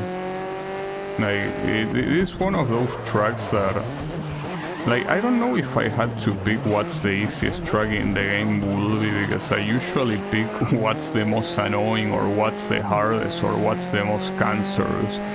If I had to pick the easiest one, I don't know, I feel like this one will be very close to that. Probably that one variant in La Habana is also pretty easy. Only one of them though. Sydney's, I think, one of the easiest tracks in the game.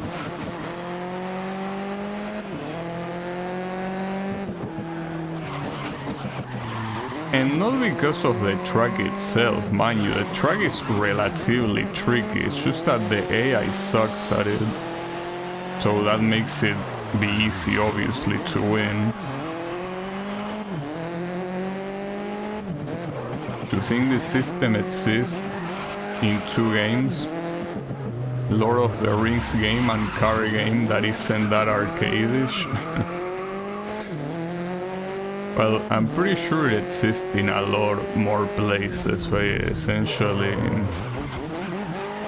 it's if you piss them off long enough, they are like, huh, really? Well, you will see. Even though it's annoying, I wouldn't have a problem with it if at least the detection was a little bit better.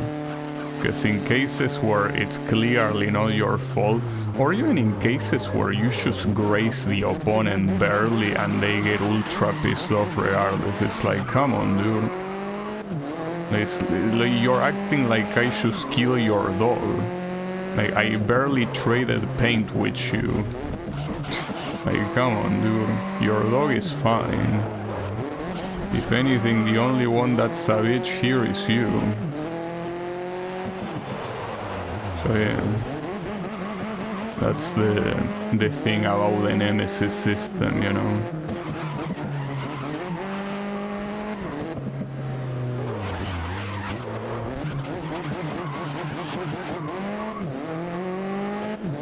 Yeah, at least the positive part here is this race is completely free.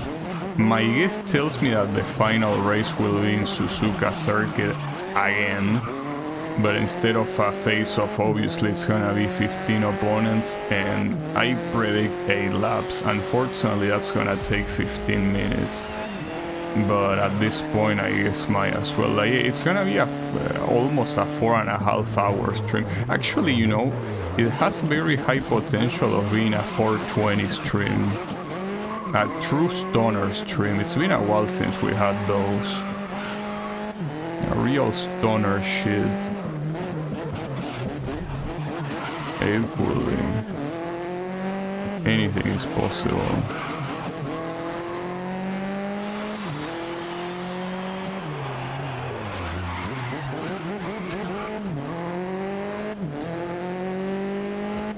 But on the right side, if it's Suzuka at least, again, it shouldn't be hard to win, assuming they don't use the reverse version.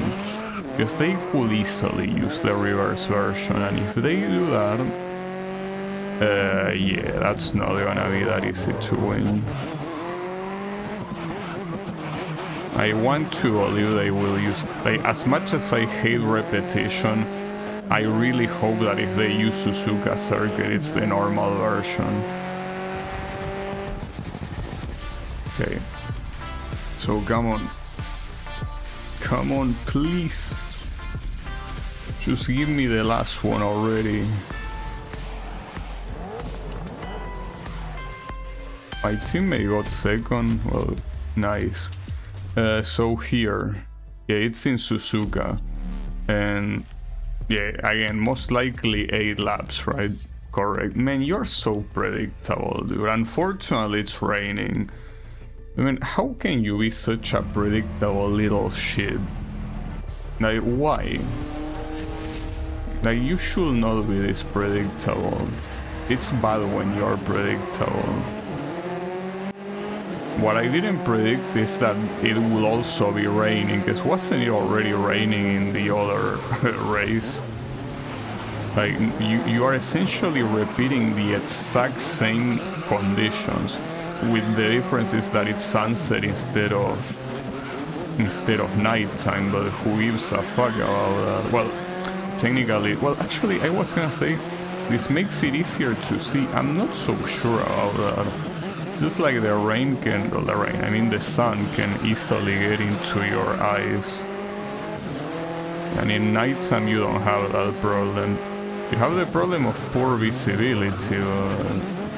I don't know, I'll say that the sun is already something that gives you poor enough visibility.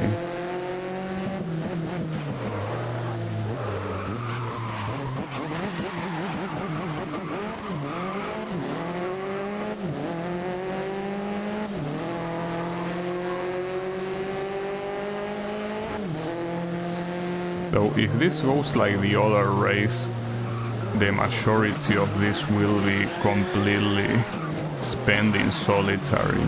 But right now, as you can see, these guys are following right behind me. To be fair, that was also the case in the previous race in Suzuka, but yeah, I don't know what's gonna happen here.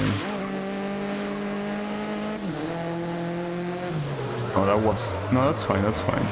I mean, this is the Koenigsegg, don't worry about the brakes, this thing is supreme when it comes to that.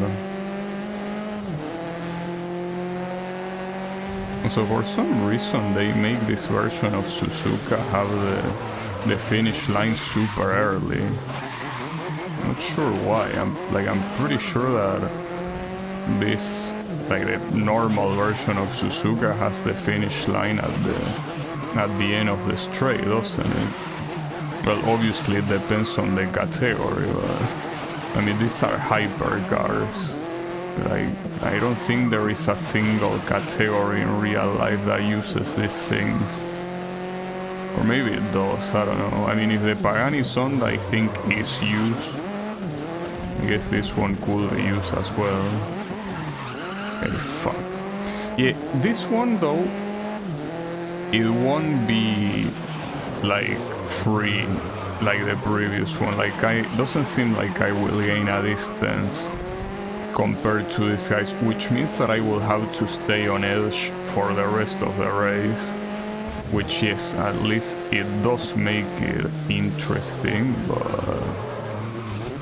yeah, I don't know.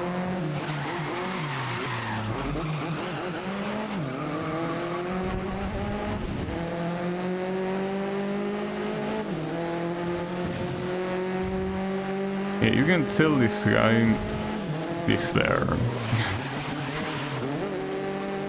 Like, if I make one mistake, it might ruin the whole race. Yeah, like that one exactly. No, I mean, it's too early anyway, so a mistake like that is not really gonna matter, but yeah. The point is that this is dangerous. Because these guys seem like they will never leave you alone. But as you can see, just like any other AI, they really struggle with that first corner for whatever reason, so that will be a guaranteed advantage every single time. What I don't know is how they are doing this so fast. You shouldn't be doing this that fast, but they are.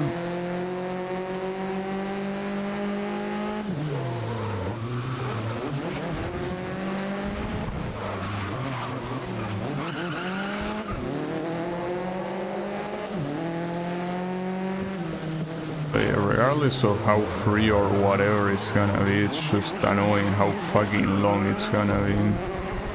But it was to be expected because we already saw that that the final races of the previous seasons were long.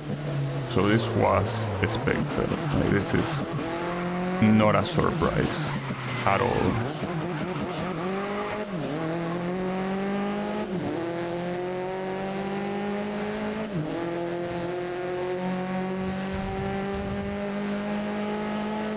This will be extremely frustrating if it ends up being a loss. Like in Sepang it was already frustrating, but here, which is you know, it's a way longer race, it will be well, catastrophically frustrating, basically.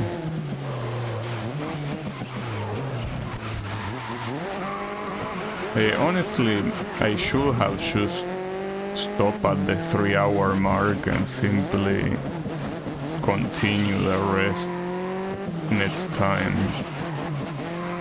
And yes, have a secondary plan, well, a plan B for what game to play afterwards. That's the thing, that shouldn't even be a problem. Like, I could have played any of the shoot 'em ups I'm playing. Just do random attempts of that. I don't know why I insisted in finishing it today. I guess at the end of the day I underestimated how long this will take. So yeah, whatever. It happens. But yes, this is gonna be a 420 stream. Like, at this rate, looking at the current time and looking at how long this race is, it most likely would end right there. You know? So yeah, truly a stoner stream. But the real stoner thing is the stupid idea that I had of finishing this today. That is indeed worthy of a stoner.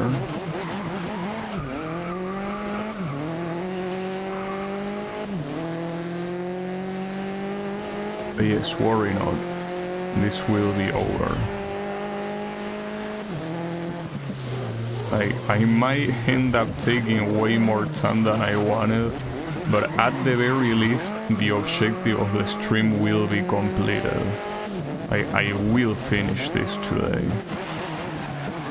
No matter what. I won't let the objective remain unfulfilled. The objective was pretty clear, and it is finishing this game today. And it will happen.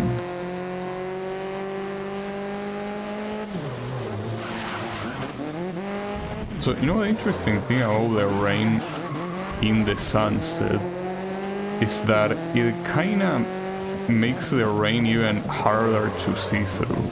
Because normally the rain doesn't get that much in your way, but when the sun illuminates the raindrops, it's kinda like they are not as transparent as they initially look like. So it ends up blocking your sight even more. I think that's also the reason why I might be doing slower this time than the other time. Or maybe it's not that I'm doing slower and simply that they are doing faster. Well, I mean, that should be easy to check if you just compare the lap times, you know. You compare the lap times, it will be pretty clear if I'm being faster or not. Or, I mean, slower. Definitely not faster.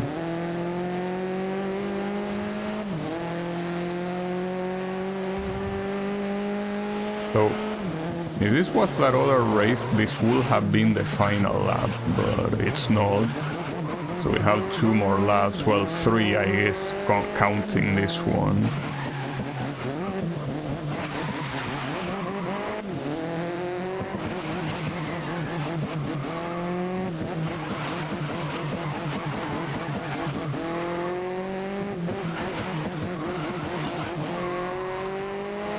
You gotta look at the right side.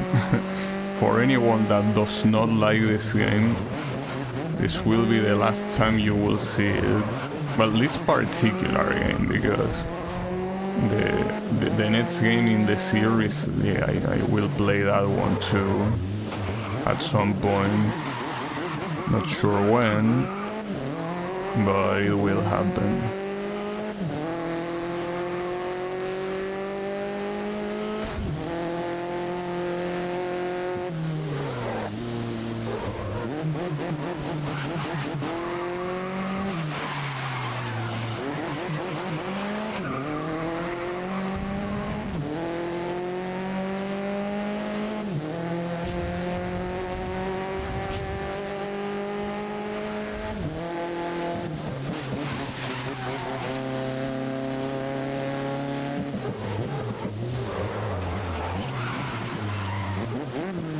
At least the interesting thing is that I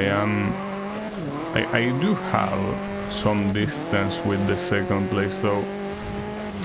The sad part is that I think this distance exclusively exists only because of this corner. Like, they do this corner extremely slow, so that's the only reason why that distance exists. I don't think I'm going faster than them anywhere else in the track. I mean, who cares? What matters is that I am ahead and they are not. Oof, close.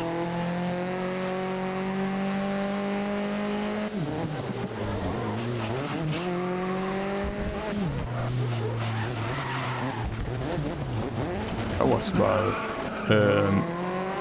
Yeah, that made me lose some time. These guys are back at being pretty close. God damn it. It's as I say, the only place in the whole track that I'm going faster is on the first corner. Everything else I'm doing it slower than they are. Oh, Tim, don't scare me like that. God damn it. It says that the racecraft limit was reached. Completely irrelevant information. So it says something like, you know, you got a penalty because, you know, you fucking suck. You cannot suck this much and be in first place. It's offensive. Alright. Final lap of the game. Let's get it.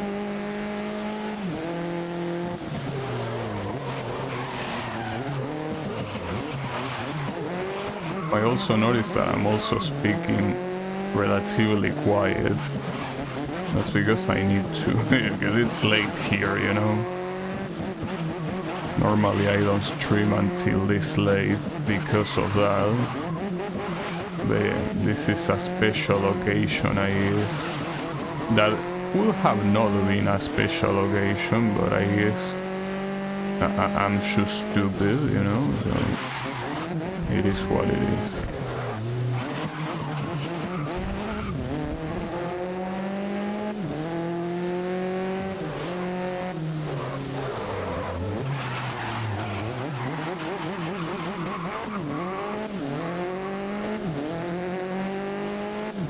Let's finish it already so I can go away.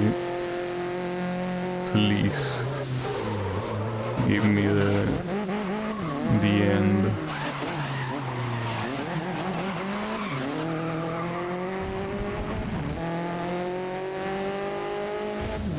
Unfortunately, the 420 dream is dead because yeah, it's already 420, so we cannot finish the stream on that. Will have to be a little bit longer. Hey, it's fine. I guess we can say that we reached it. And that's that. Jeez. Whew. Well, the game is done. Just like that. It took longer than it should have because, you know, because of Sepang. Well, not just because of Sepang. It really took quite long regardless of Sepang. So, yeah, that's that. Come on, show it to me. Yeah, and what else? Oh, that's that. Yeah, we indeed completed every single event in the game with gold.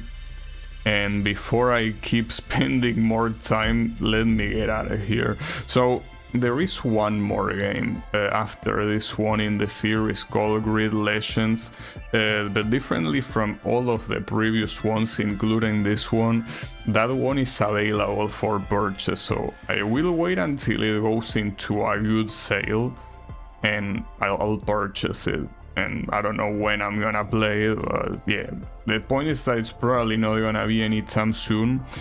But yeah, at least this one is done, so GG's, and thanks everyone a lot for watching, and I'll be seeing you on the next stream with something else completely unrelated. So yeah, have a good one and take care.